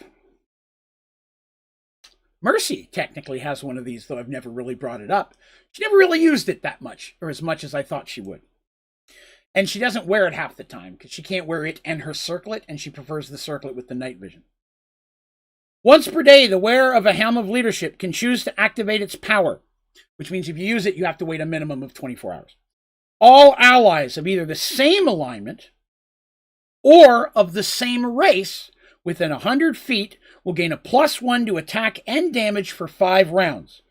During that time, the wearer receives a -1 to attack and damage. At the end of that 5 rounds, the helm or the wearer of the helm gets a +1 attack to damage for 5 rounds, while his allies receive no negative or bonus. Multiple helms do not stack. They're not cumulative. So imagine Mercy's in a war. Maybe they're all humans. Humans! Everybody around her in the war now has extra perks. She doesn't. She's got a negative. But 50 warriors with a +1 is better than her having a -1. You know what I mean? That's an easy trade-off. At the end of that 5 rounds, they go back to normal, but now Mercy gets 5 rounds of being perked up. So it's a 10-round item, but you're basically giving before you're receiving. Michael says, I like the uses per day as opposed to total charges like ones, easier to keep track of. I agree. One specifically, I mean, I like charges on some things. I'm more likely to use charges on stuff that are easy to recharge or super, super hard to recharge. The mid-range is where a lot of times I use times per day, times per week. If it's a magic item that makes a huge difference, once a day or once a week still might be too powerful, you know? Something that resurrects someone from the dead. It's going to have at most 1 to 2 charges, and it's going to have to take a huge thing to get it recharged again. At the same time, the Hammer of Mending I just talked about, it fixes broken regular stuff. So any cleric can recharge that in like a day. Pop, here's your hammer back. Because it's not world changing. It's super easy. Any cleric of level 1 literally only has to put 1 spell slot into that, and it's recharged to full again. You don't have to do 1 for every point. So the real easy stuff that doesn't make a difference, anybody can charge that stuff. And the super hard stuff. The really powerful stuff is a 1-use item. It's the best way to limit it. It's like, this is world changing. Like the changing, going back 1 round of time, or coming back from the dead if you take that damage. The first 2 items I talked about are 1-use items, because that's a pretty powerful thing. Helm of Leadership, yes. Created and worn by generals in battle, the Helm of Leadership has made the difference between winning and losing many battles. Mercy does have a habit of wearing that during most of the wars against Oromon. The circlets not being as helpful in the middle of the day in the middle of the field. She does wear it in things where she knows there's going to be large-scale battles. But that's usually the only time she even had it. It usually sits in the chest of holding when they're traveling just in case. But it's a rare day I've ever seen her take it out and put it on. It's usually wars against Oromon that had that type of situation. Helm of Value. These helms give a +1 to armor class to all races except dwarves, who receive a +2 bonus. The location of any ore, gem, or metal in a 100-foot radius of the wearer is instantly known. Upon command, the helm will project light from its center up to 10 feet long cone, 6 feet in diameter at the furthest point. What does that sound like?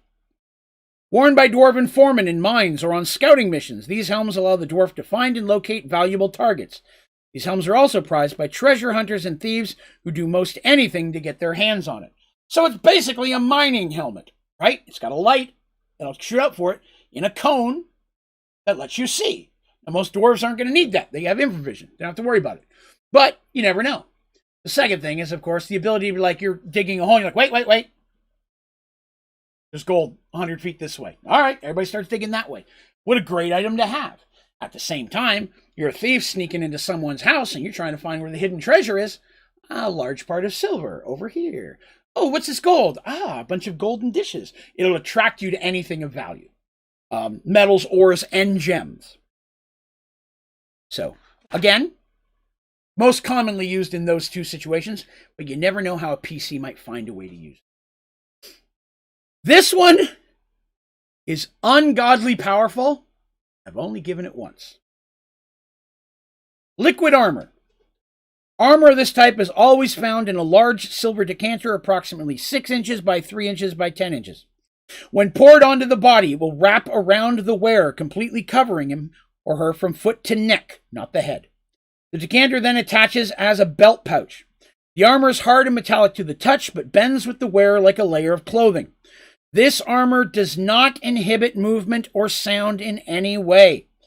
The armor takes 2 rounds to completely cover the wearer, and if the command word is spoken, will pour from its hand back into the decanter. So if it's on your belt, it gets back in there. The wearer is granted the protection of regular armor of the type indicated by the chart above. This item cannot be worn over other armor and does not protect any equipment other than your basic clothing. Magical items such as rings, necklace, or clothes, etc. will always appear over the armor. The armor must be removed for 2 hours each day, or else it will return to the decanter for 24 hours. So, literally, you pour this on you and it takes armor, and all your rings are still on top of it, your backpack's on top of it, your swords and stuff are all blinked on top of it, your mage robes, because a mage could wear this. You basically roll when it's found to see what type it is. 1 through 30 is leather, which gives a negative 50% to hide in shadows. If you're wearing that, you are very shiny. It looks like shiny metal.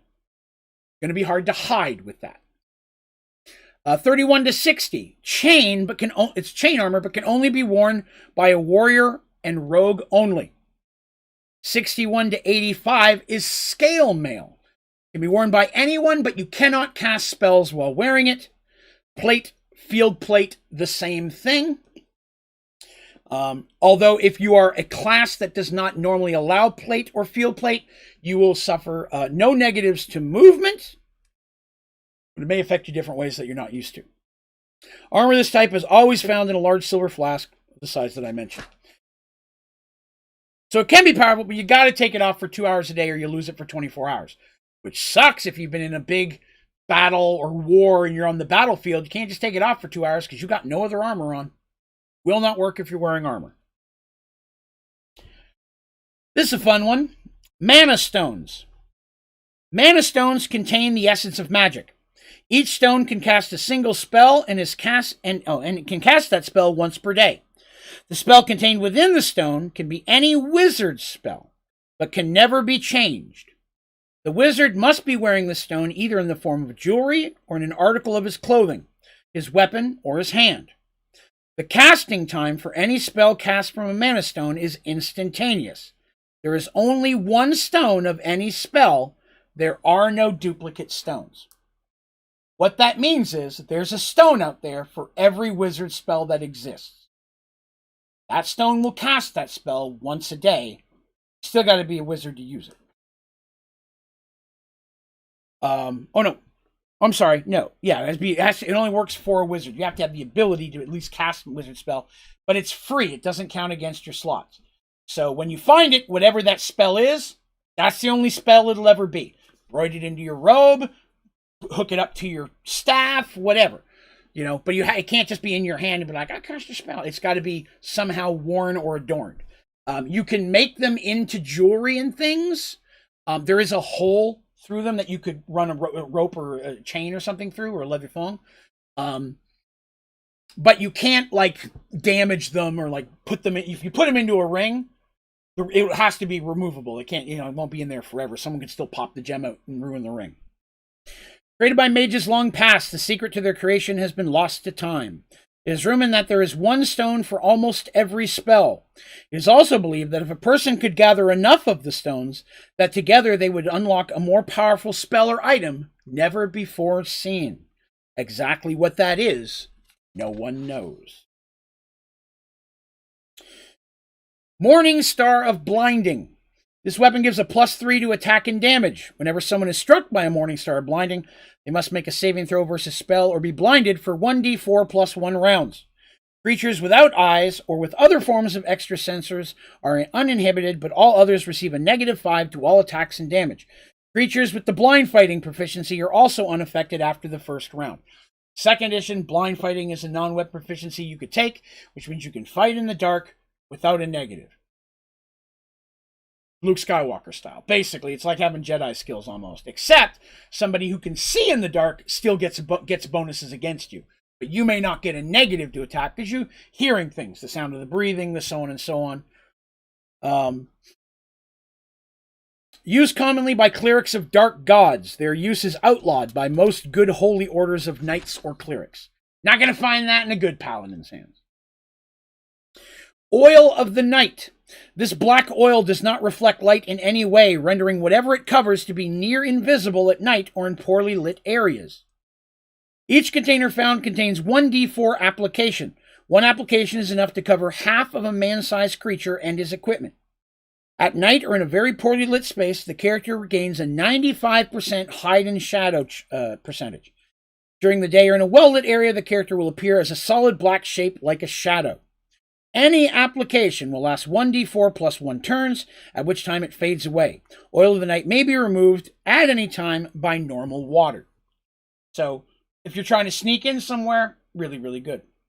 Hey, Smitty, today I'm talking about different magic and items that I've created that are in Merged Worlds. Some we've seen in the story, some that have yet to be introduced or never been given.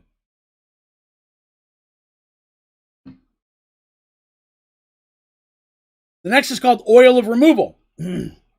Applying this oil to scar tissue of any kind of markings on, I says human skin, but humanoids, will cause them to fade and heal completely. It can remove anything from a scar to a tattoo as if it never existed. If used on a magical marking, rune or magical tattoo, saving throw is made. Pass means the magical marking is strong enough to withstand the oil and cannot be affected by future attempts. Used by many master thieves to disguise themselves, this oil could remove tattoos or scars which they would purposely create in order to hide or change their appearance. Also used by clerics to help victims of terrible burns or accidents, this oil is heavily sought after. You can see the pros and cons of that, right? It wouldn't grow back Darsh's horn. That's not the same thing. But he does have a scar on the back of one leg where that leech thing stuck to the back of his leg in one adventure. Hair doesn't grow there. He's got one bald spot on the back of one leg. Very funny. Oil of Stinky. This appears to be an oil that would make the wearer impossible to see in the dark, much like the one I talked about a moment ago. It is black and be coated on a person or item. After 30 minutes, the coated person or item will give off a horrible stench that is so bad anyone within 500 feet must roll a saving throw versus petrification or go into a vomiting fit for 1d6 rounds, making them unable to attack or defend. After the 6 rounds, or if the pass is saved, all receive a -2 attack anyways. The wearer of the oil receives a -5 to attack, because it's even stinky to them. This oil can only be removed by bathing for 1 hour in alcohol or vinegar. This is a cursed item. Smee, VIPs on Twitch get access to the member servers. Not that I'm aware of, no. I will look into that, because I'll have to see how I set that up. Bear with me, because there's only a limited amount of the VIPs I could give out, so I wouldn't be against that. Let me look into it after the stream. I'm leaning towards yes, since I think the most I can ever give away at this point is like 20. So I'm okay with that. Let me just make sure I can make that work on the Discord to give people access. I don't think it'll be a problem. So let's leaning towards yes, unless I come up with something I didn't think of. Okay? In an attempt to create the perfect oil to disguise himself, Dak the Spell Thief accidentally created this oil, which seems to keep popping up in treasure hoards or rogue loot. Dak himself became known as Dak the Rank and was never let into the Thieves Guild hideout ever again. So, again, cursed item. It looks like there are multiple oils of something or other. But it makes you stinky. Pendant of Bad Luck. At first, this will appear to be a pendant of good luck. Let's talk about the pendant of good luck first. It'll make more sense. Pendant of good luck. The wearer of this pendant is endowed with exceptional good luck. Anytime this person is required to make an ability check for any reason, they may instead make a luck roll. So for me, I think they've done this in 5th edition now. But in 2nd edition, to find out what your luck roll is, you add your 6 ability scores together, divide them by 6. That's your luck. You may choose to do a luck roll instead. They may also find secret doors on a roll of 1 and 2. Okay, I should explain this because I'm not sure about 5th. If you have to make a strength check, wizard, strength might be lower than your luck. I will use my luck roll instead. You're a wizard, you got to make an intelligence roll, and your intelligence is 18, 15 luck roll, not as good. I'm going to go with my intelligence check. So you get to choose when you want to use the luck. You can do it on any roll you ever have to make, with the exception of a standard attack, like a melee combat. It's any type of ability check. In 2nd edition, if somebody says, I want to search for secret doors, they roll a 6-sided. If they roll a 1, and there is one, they have found it. An elf can find a secret door on a 1 or 2, just because their vision is so good. In some situations, dwarves also can gain a bonus. That's more situational. That might make a little more sense with the part I'm saying now. They may also find secret doors on a roll of 1 or 2, or 1, 2, and 3 if the wearer is an elf. Finally, the wearer gains a +1 to all saving throws. If the ring is removed, it will not grant its benefits again for 1 week. The ring must be worn for 1 full day before the abilities kick in. You can't just pass it around the party all day long and use it. You got to wear it for 24 hours, and if you take it off, it doesn't work for anyone for 7 days. So, you put it on someone, you give it to the person who really needs the help. You know what I mean? And in every party, there's almost one. First created by Doran Flamespear, the ring aided him in many of his conquests in battle and love. Naturally lucky, he survived many perilous situations which would have killed a regular man. Sadly, Doran gained much of an ego and began placing himself in worse and worse situations until finally even the power of the ring could not help him.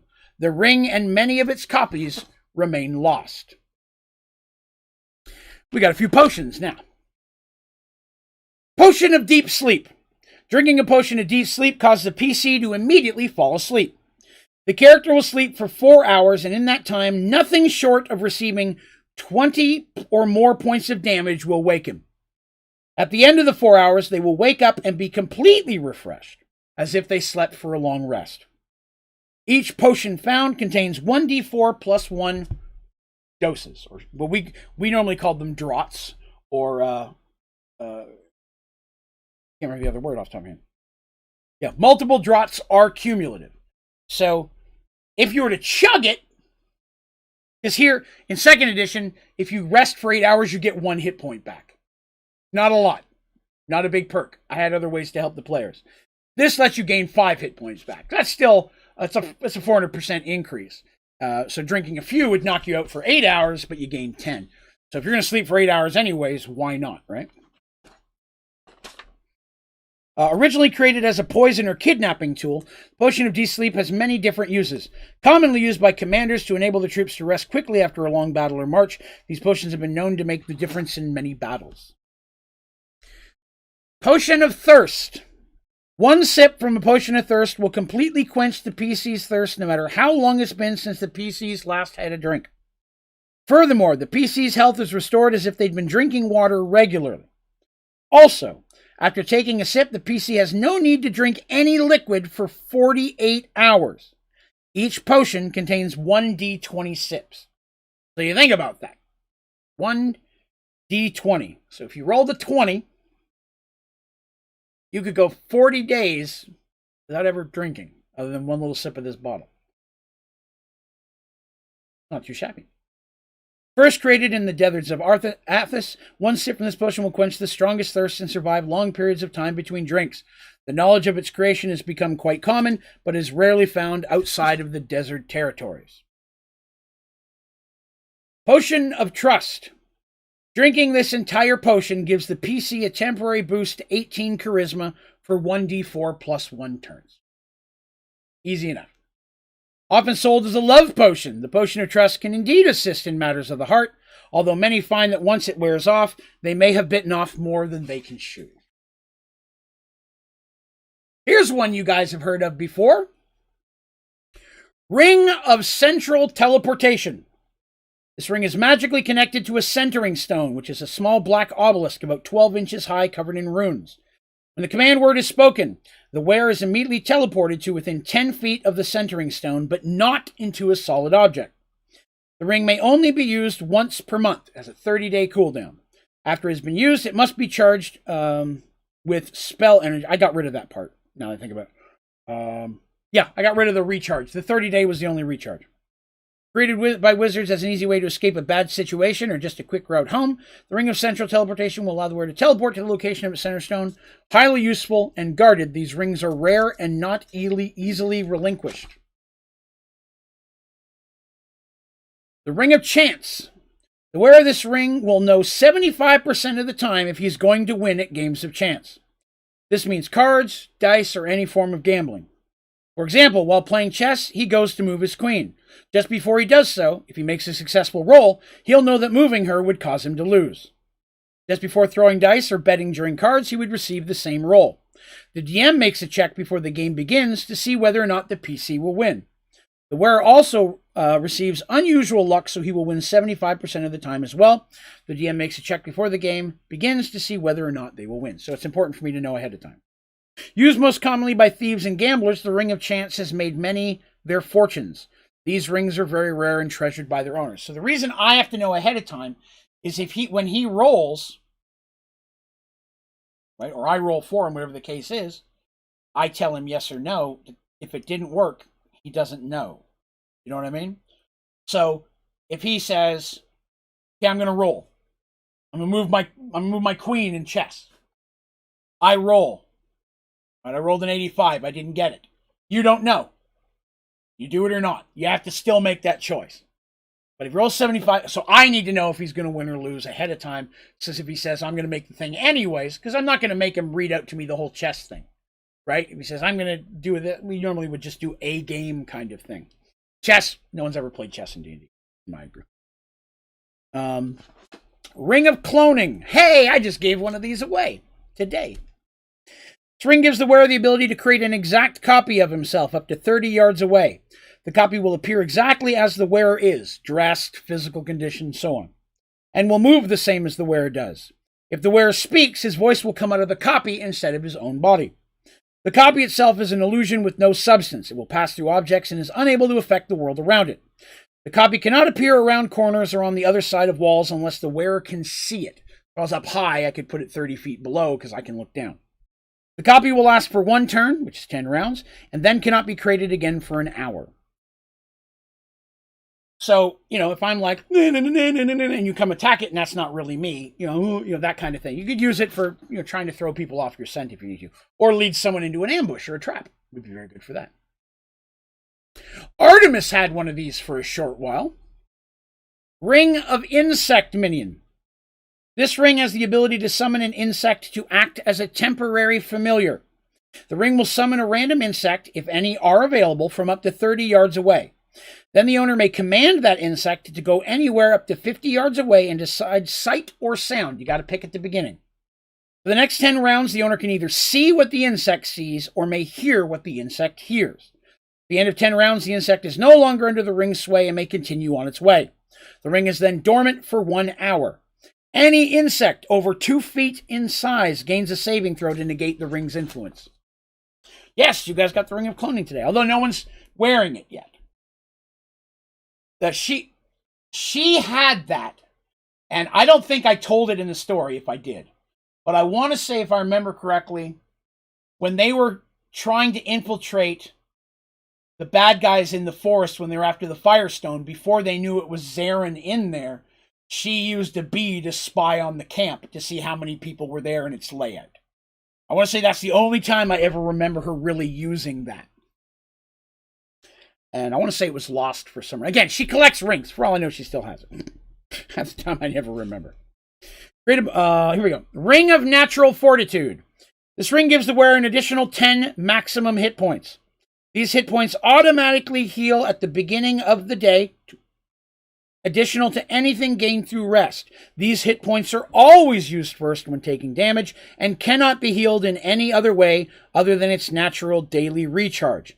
Taking off the ring automatically removes 10 hit points from natural and maximum to no less than -10. Only one wearer may benefit from this ring in a single 24-hour period. So once again, you put it on, you take it off. It doesn't work for anybody for 24 hours. You have 10 hit points normally, now you have 20. If I shoot you with an arrow and does 6, it always goes against the fake ones first. But if you cast a healing spell, I'm already at maximum normal, it doesn't heal the magical 10. It only refreshes once a day. Created by wizards for their personal guard, these rings are uncommon and only given to those that the wizard completely trusts with his safety. People I need to stay alive. Ring of Spell Theft. This ring has 2 abilities, only one of which is usable unless the wearer is a wizard. First, First, anyone who touches a wizard while wearing the ring must make a successful attack roll. If successful, will cause that wizard to lose 1 spell from memory. DM will roll a d10, 1 through 9, being a spell level, and 10 being the DM's choice. If the wizard has no spells of that level, spells will be removed, starting with the highest available spells until the rolled level is gone. The ring may be used only once per day. So imagine this. I'm a rogue, and I sneak up on a wizard, and I grab him. I roll a 9. He's not powerful enough to have 9th level spells. He only has up to level 3. Then he loses 3 3s.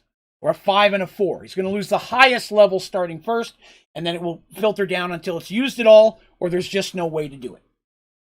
And they will, basically, since the way I play, you don't have to memorize specific spells, you just have spell points, you lose a spell point of that level. Works the same way for clerics and wizards. For wizards using this power, the spells are drained and given to the wearer, filling used spell slots, starting with the highest spell available. So if I roll a 5 and I steal a level 5 spell from somebody, but I'm only level 1 and I can only cast level 1 spells, I get 5 more level 1 spell points. That makes sense? If I can cast level 2, I get 2 level 2s and a 1.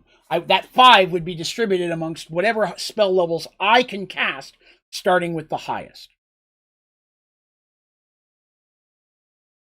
First created by Garrick's Spell Thief, these rings are frowned upon by most wizards. Rare, they are forbidden by wizards of good alignments. You just don't steal another wizard's spells, man. That's not cool.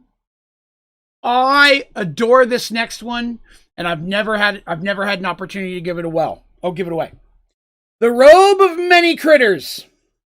This robe has multiple pockets that, when unattached, become an animal or pet that responds to the wearer's command.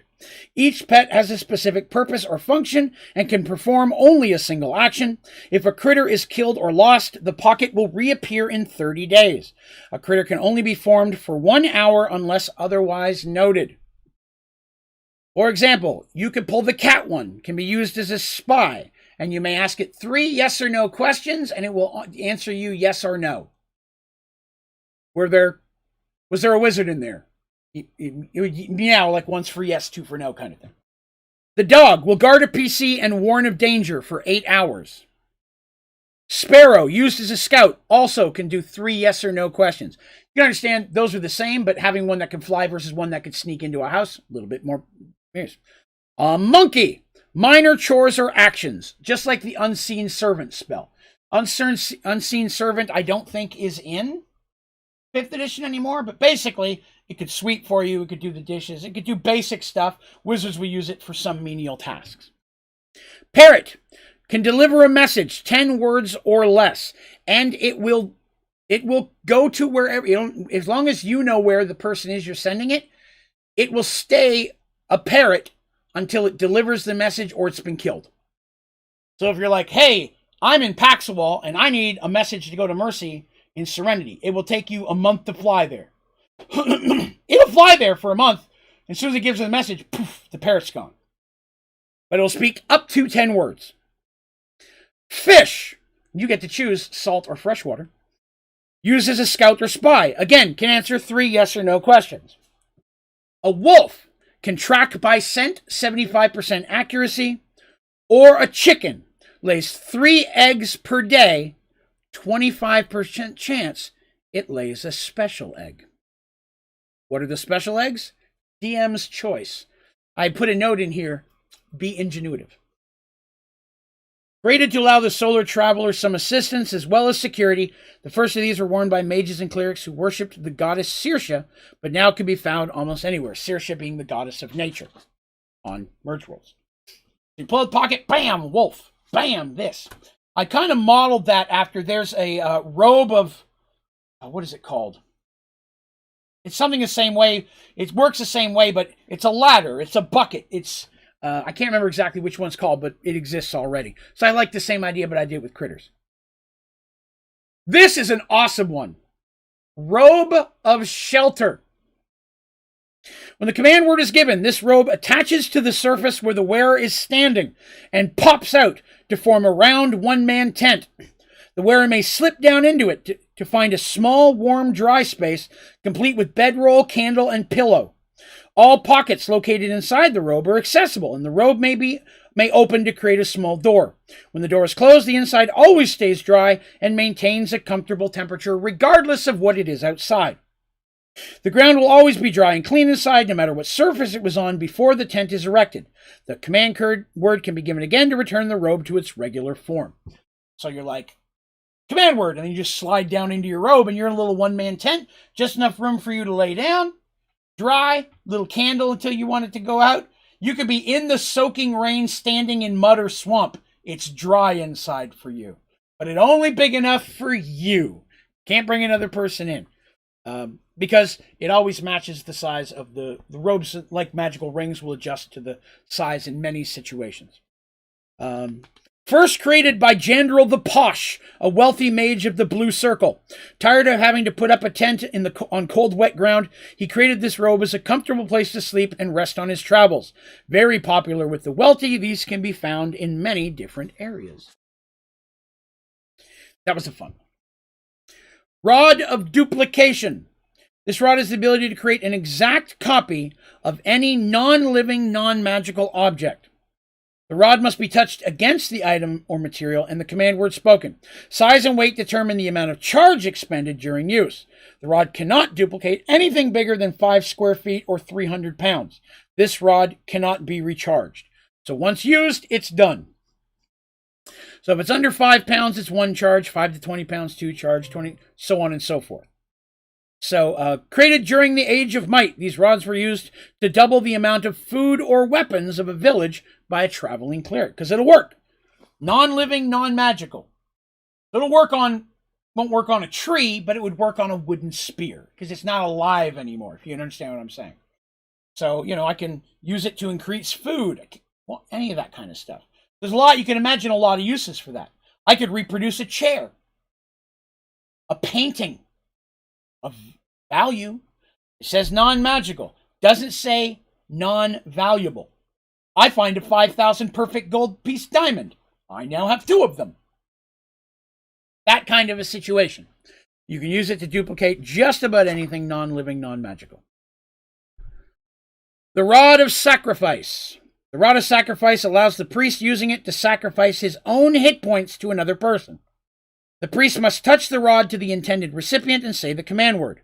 He then may heal 10 hit points per round to that person, which he or she himself loses.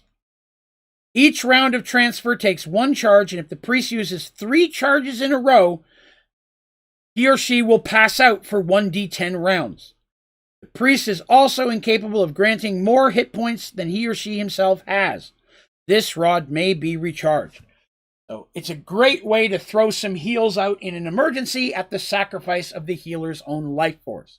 They cannot take themselves below 0, even though negative 10 is kill.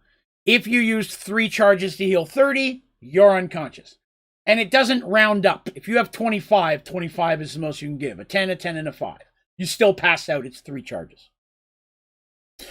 Rod of Sacrifice is commonly used by priests assisting on the fields of combat or in small villages where a single priest is responsible for the health of many.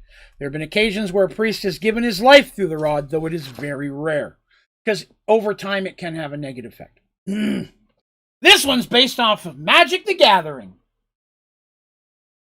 I played a lot around the time I made these.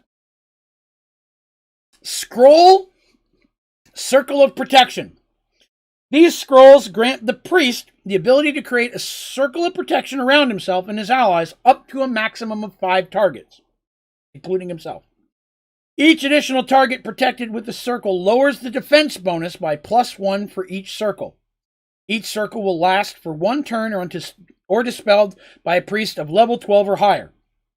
The caster may dispel 1 or all whenever he chooses.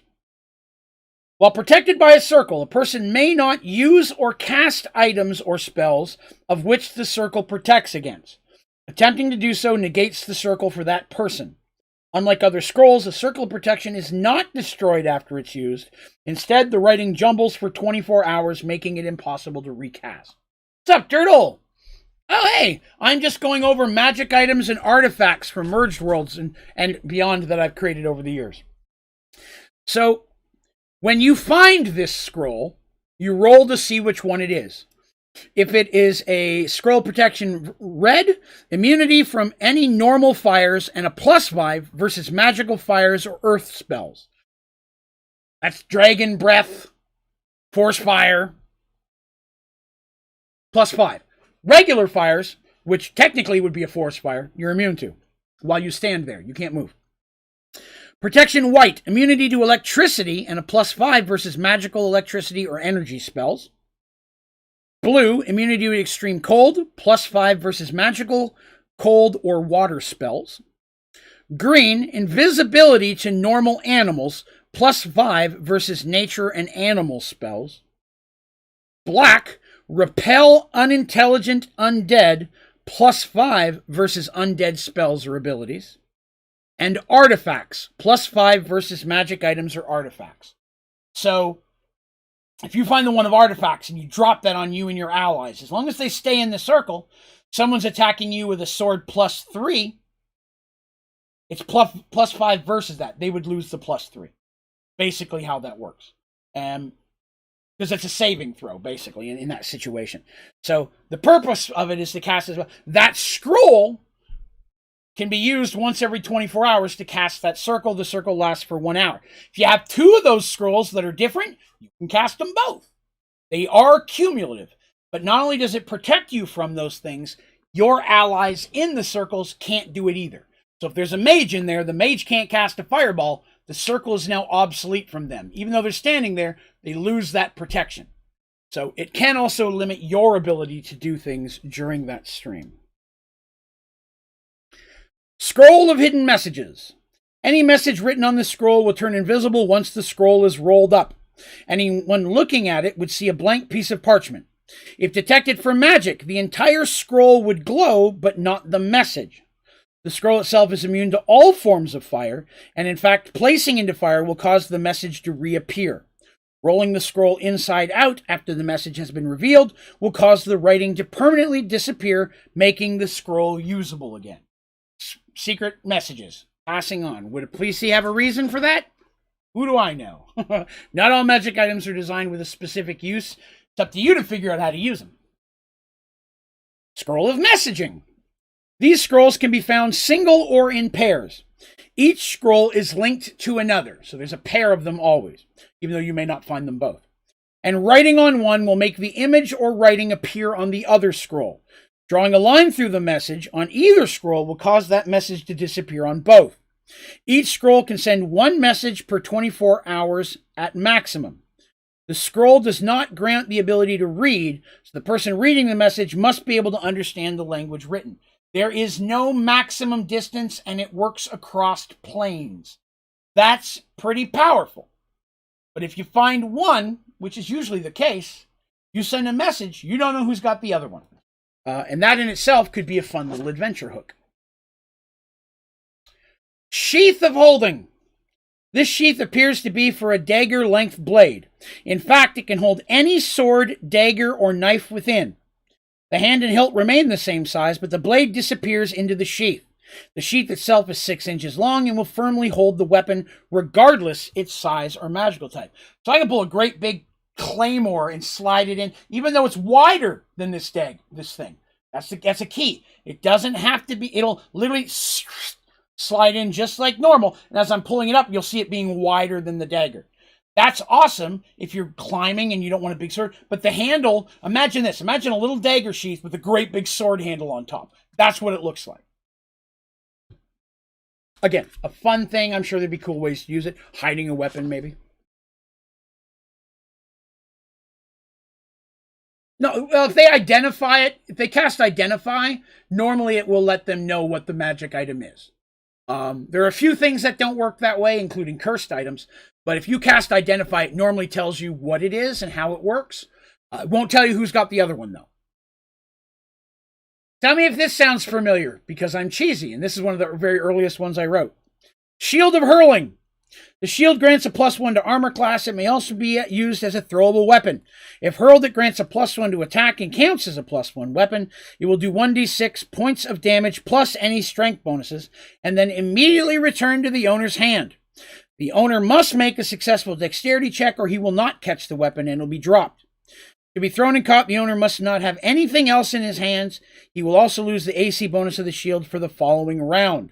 The shield can be thrown 30 feet plus 10 feet per strength point above 16. A very generic Captain America shield. You don't automatically catch it. It may come back and hit you. That'd be funny. Shield of Illusions. This shield allows the wearer to polymorph himself into another person. The front of the shield has a mirror-like surface that does not scratch or mar. When the command word is spoken, the image of any person, small to man size, halfling, human, elf, minotaurs are too big, is stored in the shield. At any time, the bearer may choose to polymorph into that person for up to 1 hour.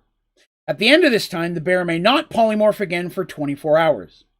The bearer does not gain any benefits, skills, or powers of the person they are copying, only looks, size, and dress of that person from the moment their image was captured. The shield can store up to 3 images. If a 4th image is stored, then the oldest image disappears. Shield can be found in several different sizes. Small shields, big shields, tower shields. So basically, it's very shiny. No matter what you do, it won't. Just like almost like a mirror. And you look at Mercy. Mercy, ping. Now later on, I turn into Mercy. I'm a dude. I'm Mercy. I mean, it's not an illusion. You polymorph into that person. Don't have any of their skills or abilities. You still sound like that person. You would get their clothing. You would get a replica of their weapons. So you would have her magic Morningstar, but it wouldn't teleport to your hand. It would look like, doesn't have any of the pluses of it, but it would look like you did. So if you had, and that's if you have a sword, right? If you're carrying a short sword and you cast that, your short sword now looks like a Morningstar to everybody else. But it wouldn't have any of the perks of that. Abilities, because you're not creating a magical copy of that. What happens if you take off a belt when polymorphed? Would it disappear at the end of the hour?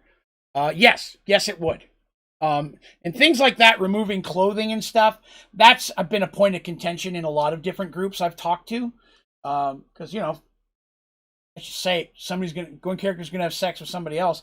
If they take the clothing off, do the clothes turn into their normal clothes when they get taken off?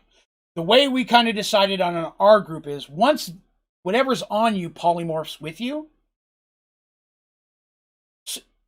to a degree, and it maintains that same polymorph for an hour. So if I have a belt, cool. If I don't have a belt, there's an illusion, a polymorph to someone with a belt. I take the belt off. At the end of the hour, it disappears.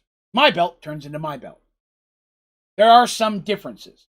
If I have a backpack, it might polymorph into a cape because that's what that person's wearing, which means I can't get anything out of my backpack. It literally turned into a cape.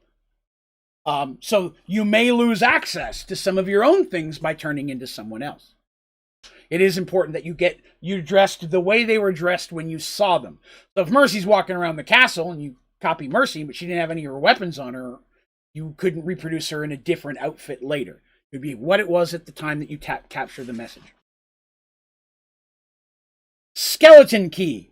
This key will open any non-magical, non-wizard locked door or lock that has a keyhole. The key can only be used once in a 30-minute period. If this key is used by any person with the open lock skills, they receive a permanent plus 5% every 3 uses.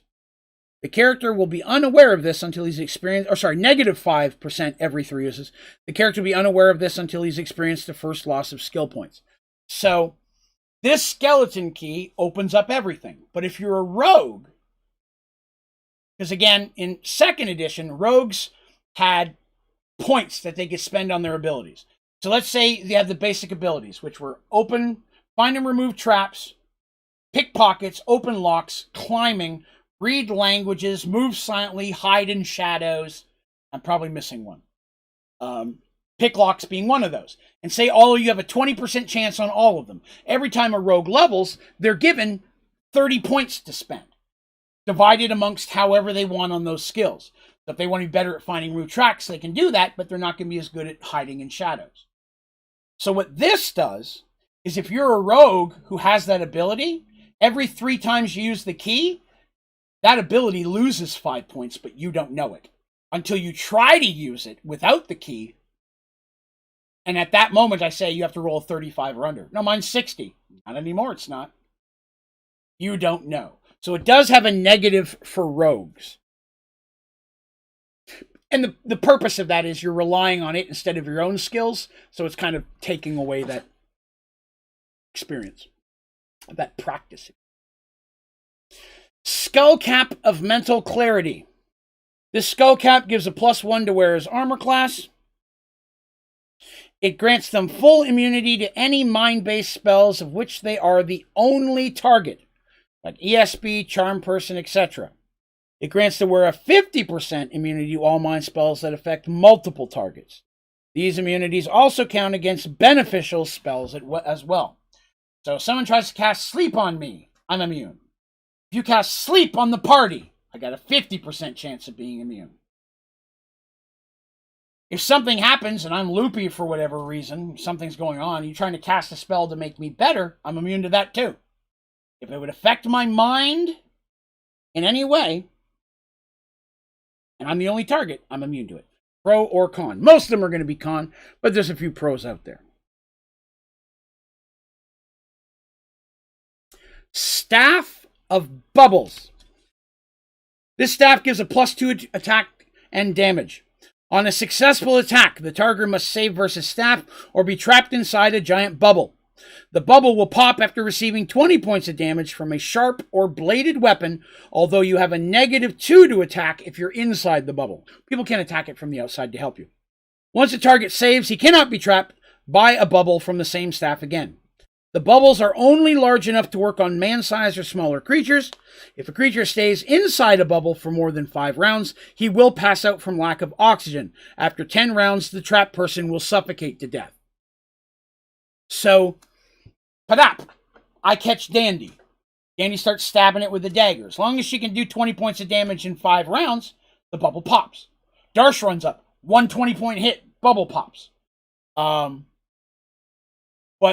say I have no weapons and I'm punching the bubble. I can't do anything. It has to be a bladed weapon, a sharp weapon or bladed weapon. So a throwing star technically would count. It has to have some type of point to it or blade. And it doesn't have to be a weapon. I mean, if you have a knife that you use for cooking and hunting, you can. They do like 1 or 2 damage a round. You're not going to get through it with that, but you can get started. So there's that kind of thing. A lifted attack, yes, that would be a perfect example of the spell of the skull cap. Very good example, Michael. A lifted, it also will work against psionics. I don't have it listed there, but yes, it would work against psionics as well. Good call. Yeah, I try to make them have downsides or limitations so that you always don't just constantly use the same thing all the time. Hey, the characters had this, and I never really brought it up because it didn't matter. But they had this, the group did. Torch of Flaring. This appears to be a regular torch in all appearance. If the command word is given, the torch will flare into flame and will remain lit until the command word is given again. While it may be used as often as you want, after each use, the torch will not function for a like amount of time. So the party had one of these. I never brought it up because it didn't matter for story purposes. It's never saved the day. They have a magical torch of flaring. Doesn't go out in the rain, doesn't go out in the wind. You could technically probably take it underwater. I don't remember them doing that, but you could. But for however long you use it, that's how long you can't use it when you turn it off. So if I use it for an hour and I turn it off, I can't turn it on for an hour. If I use it for 5 days straight, I can't use it for 5 days when I turn it off. So however long you use it, that's how drained it is, even though it doesn't have charges or limitations. It just needs that much of a cooldown before it can be used again. Yeah, baby! The Wand of Fun.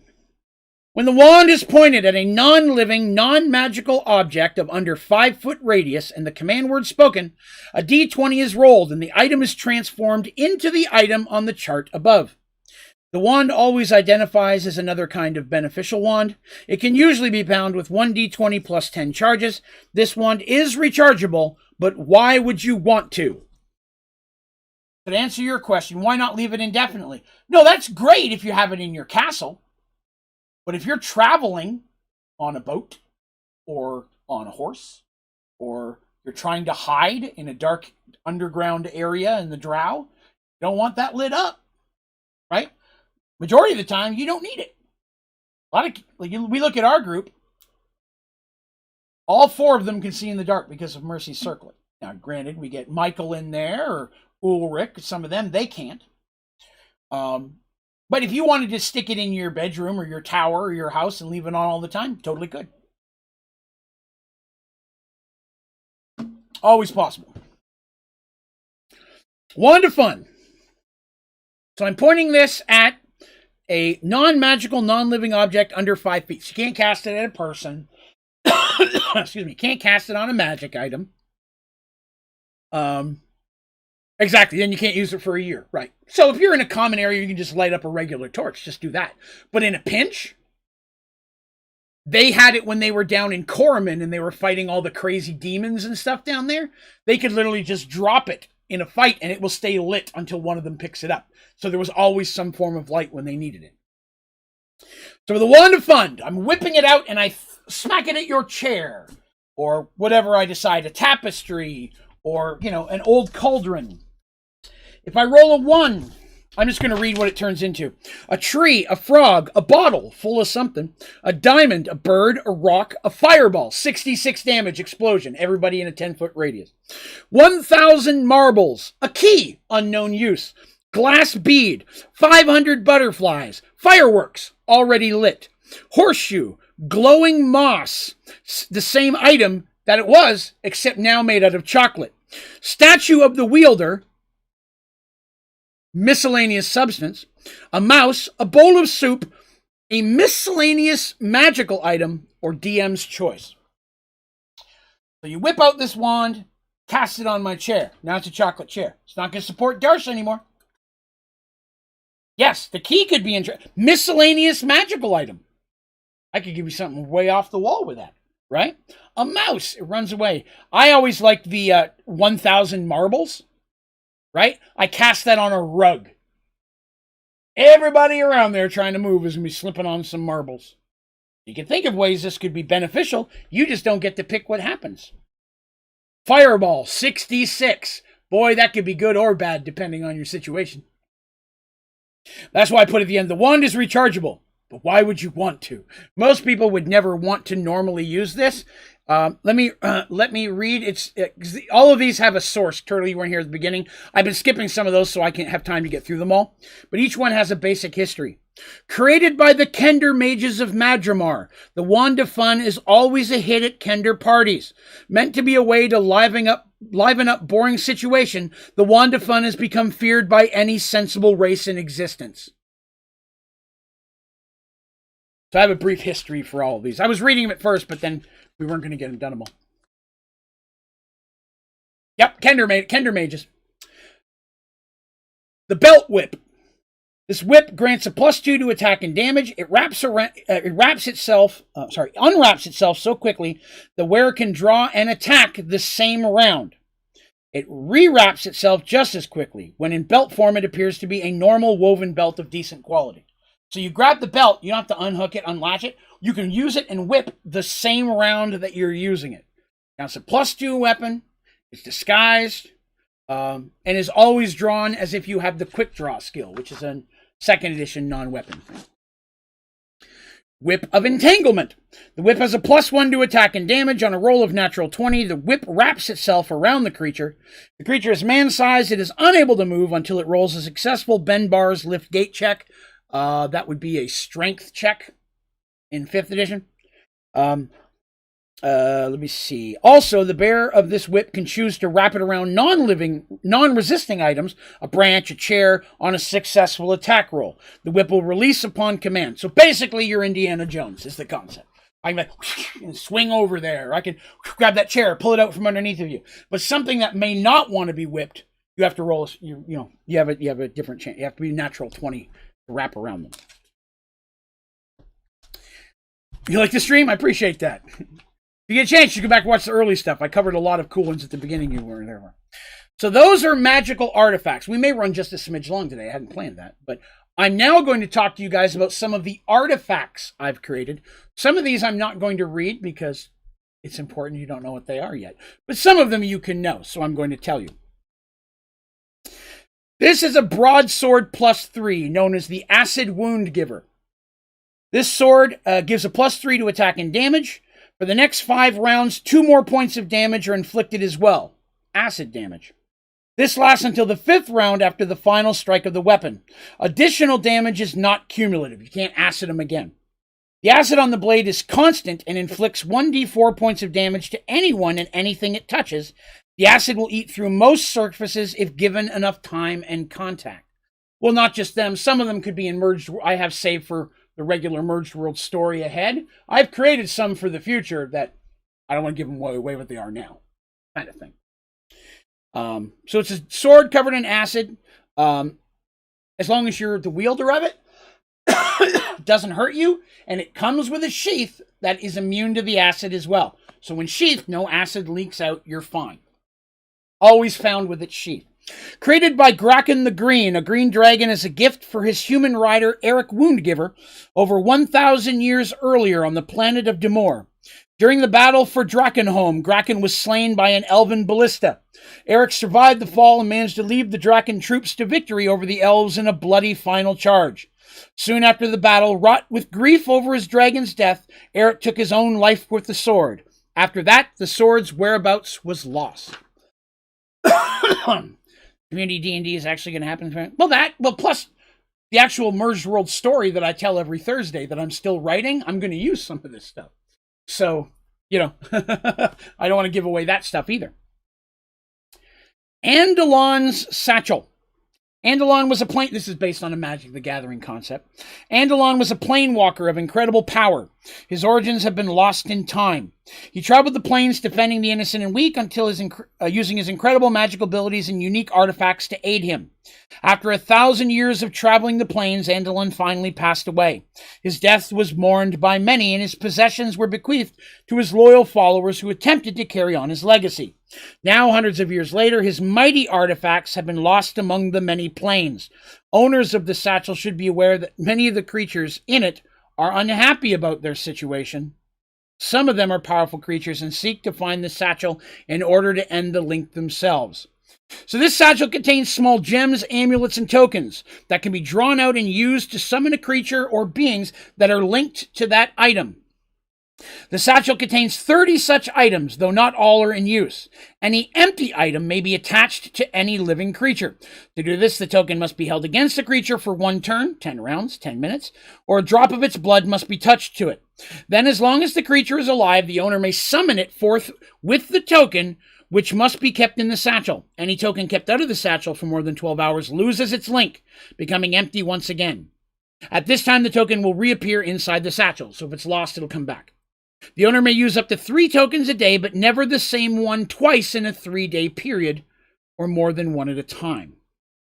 Any creature summoned by this satchel will be compelled to do the summoner's bidding, even up to and including sacrificing its life. Any creature slain while summoned does not die. Instead, it is returned to the location it was summoned from, unharmed, but with full knowledge of what has transpired. That creature cannot be summoned again, like I said, for the 3-day thing. Any creature the PC tries to link to a token does get a saving throw for every with a +1 for every hit dice over 6. If it's under 6, it automatically works. Also, magical creatures have a chance to fight the summons by passing a saving throw. Let's see. If you pass a saving throw, you're immune. You can never be /1. At any time, the owner of the satchel may unsummon a creature or completely terminate the link of a token, creating an empty token which can be linked to another creature after 1 day has passed. Once the owner has summoned a creature, he may put that creature token from the satchel immediately. Let's talk about that. When you find these satchels, you find the things in there. You can pull one out, and you'll know if something's in it or not. You don't know what. You summon it. From that point on, you know this token is that. When you reach into the bag, if you're like, I want that one, that's the one that'll be in your hand no matter what you do. If you're like, I'm going to grab one I've never grabbed before, that'll happen. But there's a chance you're going to pull one out that's not linked yet. They're never all linked. So imagine this. You're fighting against a hill giant, or you find a hill giant. You manage to link this thing to that. As long as that hill giant's alive, I could be on another plane of existence, and I summon that hill giant. That hill giant will fight for me, will give its life to protect me, will give its life to kill you, whatever I want. And it can be hurt, it can be tortured, whatever. But when it dies, it reappears back home in current time. So if it's gone 6 hours, it's gone 6 hours.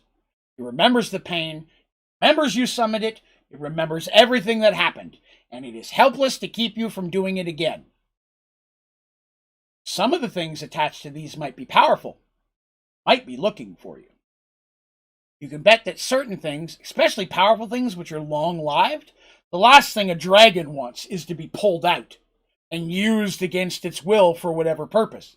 That dragon will be spending a lot of time looking for you. Yeah, she wants some attention. So there are different satchel tokens I have in here. Panther, Centaur, Empty, 6 Dice Minotaur, Blue Dragon, Human Fighter, Trant, Hook Horror, Elephant, Pegasus, Half-Elven Mage of 5 hit dice, Fire Elemental. There's a bunch of empty ones as well. So when you first get it, there's 30 tokens. You'd write down 1 through 30, and I'm like, you pull out, you roll, and you say, which one I want to grab? You pull a random one, you roll it. If you want a specific one, you can pull it out. But then you roll it, and then I tell you which one that is. All right, let's see. I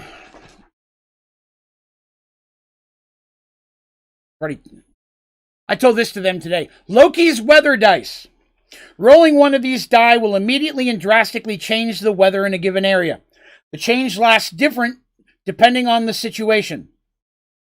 Rolling blizzard in the middle of the desert won't last as long as if you'd rolled it in the Arctic.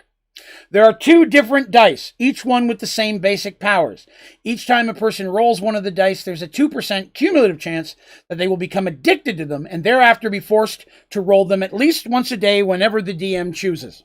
If you roll a 1, you create a hurricane, 2 blizzard, 3 tornado, 4 thunderstorm, 5 a drought, destroys all water in a certain range, and 6 sandstorm. That's dice 1. Dice 2, same thing. It has sandstorm, tornado, heat wave, typhoon, tsunami, and blizzard. Imagine a tsunami. Big old tidal wave just comes rolling across in this fight in the middle of the mountains. My favorite part is the 2% cumulative. Because then you've got to roll them once a day. When I could be in the middle of battle, I'm like, you've got to roll your dice now. Roll your dice. Hurricane. Boy, your party doesn't like you. There you go. It could happen. Moro's Gauntlets. These gauntlets are intended to be used unarmed. Plain in decoration, they give a strong bonus to both attack and damage. +3 to attack, +5 to damage. So basically, they're brawling. They're gauntlets. They're meant for that. +3 to attack, add 5 to your damage. Your damage is always your strength adjustment on a successful hit. So you could be a pretty badass while punching. right? It also gives you +1 to your armor class, making you harder to hit, and gives you 3 attacks per 2 rounds. Now, I'm not sure how 5th works, but that's basically a fighter profession only ability to be able to attack 3 attacks every 2 rounds. You can do 2 and then 1, or 1 and then 2. This is unusable by mages, but it is such that their magic gives a -5 when used with a weapon. So if you're attacking with a weapon, it's not meant for that. It's -5 to attack. That sucks. Ooh, don't need that one. Don't need that one. Sorcerer's Sand, black. A pinch of black Sorcerer's Sand will remove the magic from any item or spell, with the exception of a god-crafted item. God-crafted doesn't mean specific god. God, demigod, or godlike being. For example, when in Merged Worlds, they went to the dreamscape, they met Nightmare, right? That's a godlike being from that era, even though it's not a god. If he created, like that item he made, you know, his crown that the Emperor got, which they still never got back, I want to remind you guys of that, it wouldn't work on that. And, okay, it renders a spellcaster completely unable to cast spells for 1 week. It will also harmlessly negate magical traps and spells. If one was to sprinkle a few pinches over their head, they would be immune to all spells for 1 week and unable to cast any of their own. Black Sorcerer's Sand is created when a wizard of evil alignment casts the spell Mass Death. This is a me spell.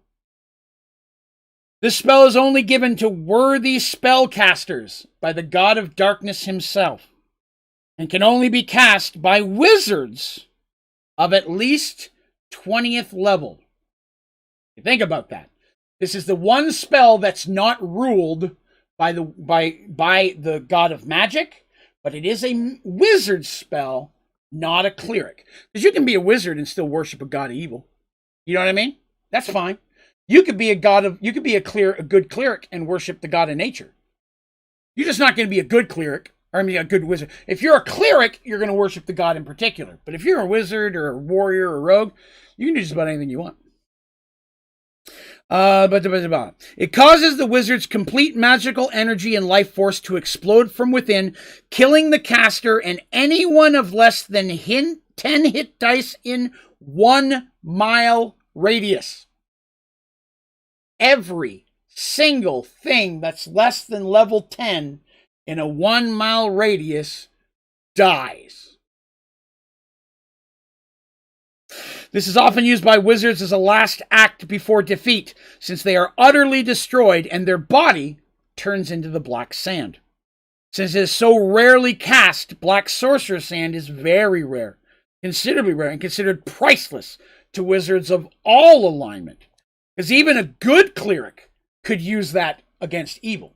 Basically, their body turns to ash, a very small part, a piece of this black sand, a little puddle of it. That's basically indestructible unless used. Like just sitting there, water would make it wash away. So this is a twofer. The only way to create that is through that spell. To get that spell is serious business. Sorcerer's Sand White. Pinch of Sorcerer's Sand, white, used as a material component while spell casting, causes the spell's effect, damage, range, and duration to double.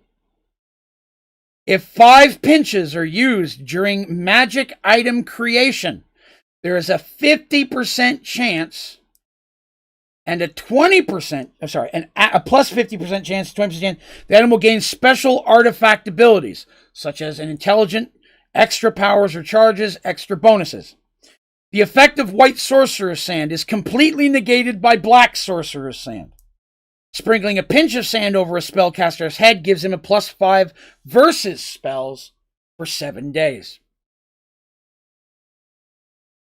White Sorcerer's Sand is created when a wizard of good alignment casts a spell, Loving Sacrifice. The spell is only given to worthy spellcasters of the god of light and god of life. and can only be cast by wizards of at least 20th level. Cause the wizard's complete magical energy and life force to explode from within. The caster's body is destroyed, but all spellcasters of good alignment within 1 mile have their daily maximum of spells doubled and their energy fully restored. This is used by wizards as a last act before defeat, since they are utterly destroyed and their body turns to the white sand. Since it's so rarely cast, white source sand is very rare and, again, priceless to all alignments. You could see why a good cleric... Give me here, you got something in your eye. You can imagine how a good cleric would want the black sand to negate enemies and destroy evil magic items and such, right? And of course, even an evil mage would want the white sand to create magic items even more powerful. So even though it's a black sand, anybody can use it. You know what I mean? But it's very rarely found, and it's always found in the tiniest of doses because it's so powerful. I've never given any away, but it exists, and I've never given anyone the spell. No one in a party's ever reached 20th level. The Sunstone. This may sound familiar. Once per day, when its command word is spoken, the Sunstone creates light for a range of 1,000 yard radius. Anyone within 100 yards, except the user, must save versus petrification or be blinded for 1d20 rounds. The light of the Sunstone affects undead the same way the light of the sun does. Creatures receive the same damage as they would during noon of a bright sunny day. Creatures destroyed by sunlight are destroyed by the Sunstone as well. Also, the Sunstone increases a priest's ability to turn undead as if he were 3 levels higher when held. You remember the Sunstone, right? That's the stone that they stole from Darkmoor to defeat Draven's brother, and it was the stone that Tevin used to basically get his name Tevin Lightbringer. It is said by many the Sunstone is a piece of sun itself due to its unusual abilities. In truth, it was created by a high cleric of the light thousands of years ago during the Deathwalk. The Deathwalk War had been raging for 50 years at this point, and the world was mostly ruled by undead. The stone was used by clerics to hold back the forces of undead long enough to turn the tide of war. We're almost done here. I've only got like one left. Woedin's Hammer. Clever people will catch on to some of these names. This hammer grants a +6 to attack and damage to any cleric, for any cleric of Thorin that wields it. Thorin is the Dwarven god, the Forge Lord. Now I want you to think about that. +6 to attack and damage. There's almost nothing in the game that does more than a +5. The most powerful swords in general will do a +5. This is a +6, created by God himself. On a roll of 19 or 20, the hammer automatically does double damage in addition to what is ever rolled by the critical hit dice. So if you roll double damage, it does double damage twice. Not double the double. If I roll 10, it doubles to 20, doubles again to 20. See what I'm saying? Upon command, the hammer will create light per spell as often as desired. You can just light up like a torch. If thrown, dropped, or stolen, the hammer will always return to the wielder's hand at the end of the round. Rumored to be a gift to Woedin Rockbiter by the mountain god himself, this hammer was instrumental in the campaign of Thanadin Forge Bellows. I'll give you guys a second to see if the word Thanadin sounds familiar. Okay, I'm going to carry on.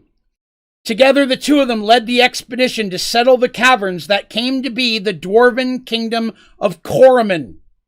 The hammer is now a legend, though it is rumored to be hidden somewhere within Correkson's temple, waiting until it is needed again. It can only be used by clerics of Thorin. Our heroes were in that temple when they were trying to help them save Correction, right? Thanadin was the first king. If you'll remember, they passed the Thanadin Span, was the name of the bridge. When you're first coming to the first layer of Correction, the Thanadin Span is where Thanadin was the first king. Him and Woedin were best friend, brother, whatever. Thanadin was like the leader, Woedin was the cleric, and together they led the expedition that made Correction. They cleared the caverns. And then, of course, it wasn't that big. They grew it over time. But the origin of Correction is where that hammer is, and it's still rumored to be hidden inside that temple. Maybe we'll see it one day.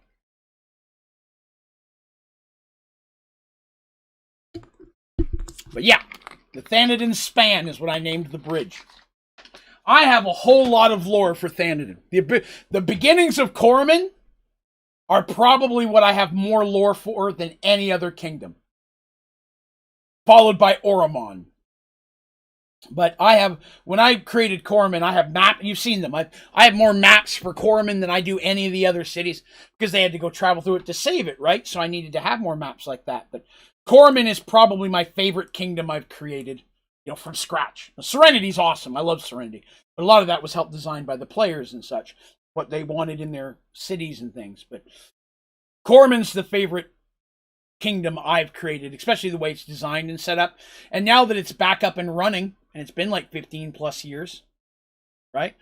Cole, Koal, their dwarven friend, is an ambassador to them and such, with his clan and such. It's up and running at full steam again. The time of the dwarves has come and gone, but may come again. Excited to do some cool stuff in Corman. I have always wanted to run an all-dwarf party, running them in or out of Corman. I could think of some cool adventures that I could do under Corman or mining or tunnels, like kind of like an Underdark thing. And maybe they end up going somewhere else. Can you imagine an all-dwarf party? Cleric, a rogue, a mage, warriors. You could have every class. But I always thought it'd be fun to do that. No one ever wants to roll. No one ever rolls a dwarf. No one's ever rolled a dwarf in Merged Worlds. It's never happened. In any group I've ever played in, no one's ever been a dwarf. All the dwarfs are NPCs. Yeah, I think a dwarven family, or even from the same clan or something like that, I think that'd be a cool story. Maybe I'll just write it as a story. But, it could be cool to base it on something like that. Bring a group in, do a little bit of it, and then I can make a story out of it. But I think that'd be a fun. It doesn't have to be all male either. It could be brothers and sisters. It could be men and women. I don't give a damn. That stuff, I don't care. Most of our player characters are female across most of my groups. I don't care. But, well, yeah, but you don't want a mustache. I didn't say you don't have a mustache. Why would you have a mustache? I mean, unless you're a male dwarf, you could play a male dwarf. Pre-written adventure in the ODG shop. That would actually be a cool thing. A dwarven adventure would be kind of cool. That would be kind of cool. I never thought about that. Turtle, I like where your mind is at. I said, women don't normally have mustache, but they got whiskers. Oh, yeah, normally the big sideburns down to the cheeks. Female dwarves get them long whiskers. Not all of them. Depends on your clan. Well, today I went through a bunch of magic items and artifacts. I'm hoping that stuff would be fun.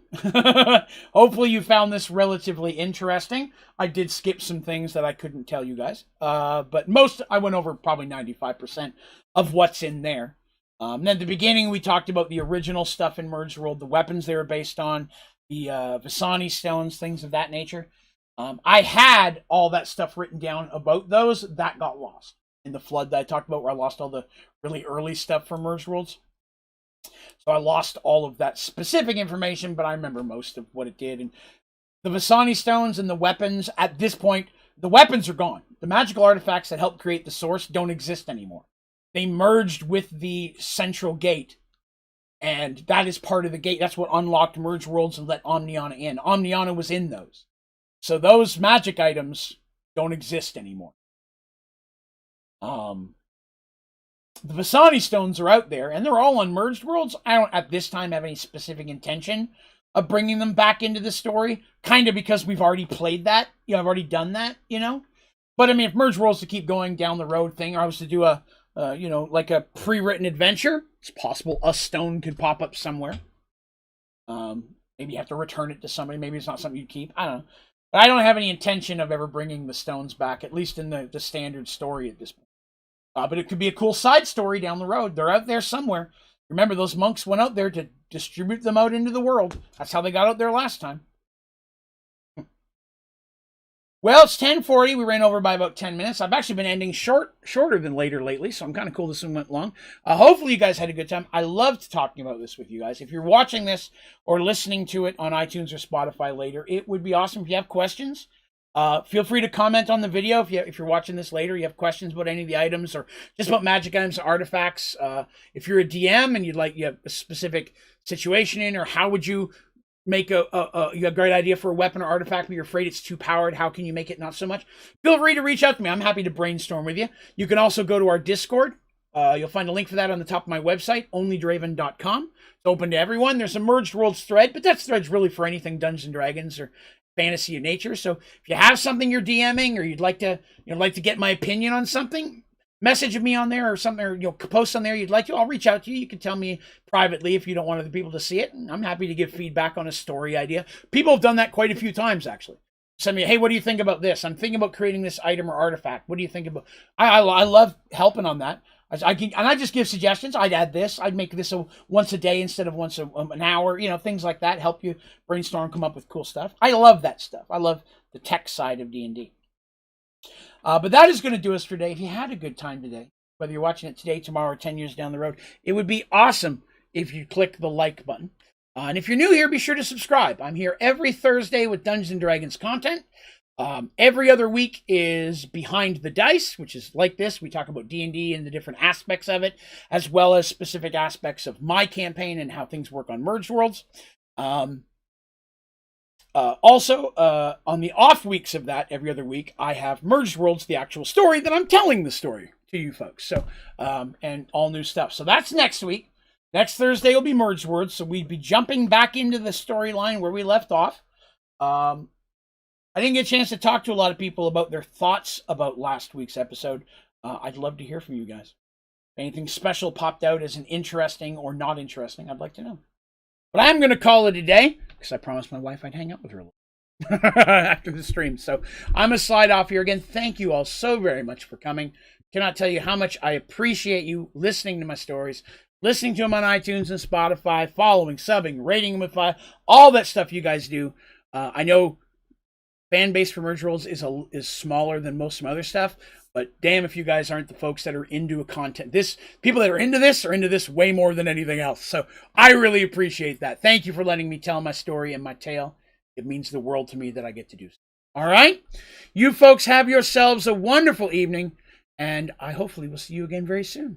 All right? You guys have yourselves a great day.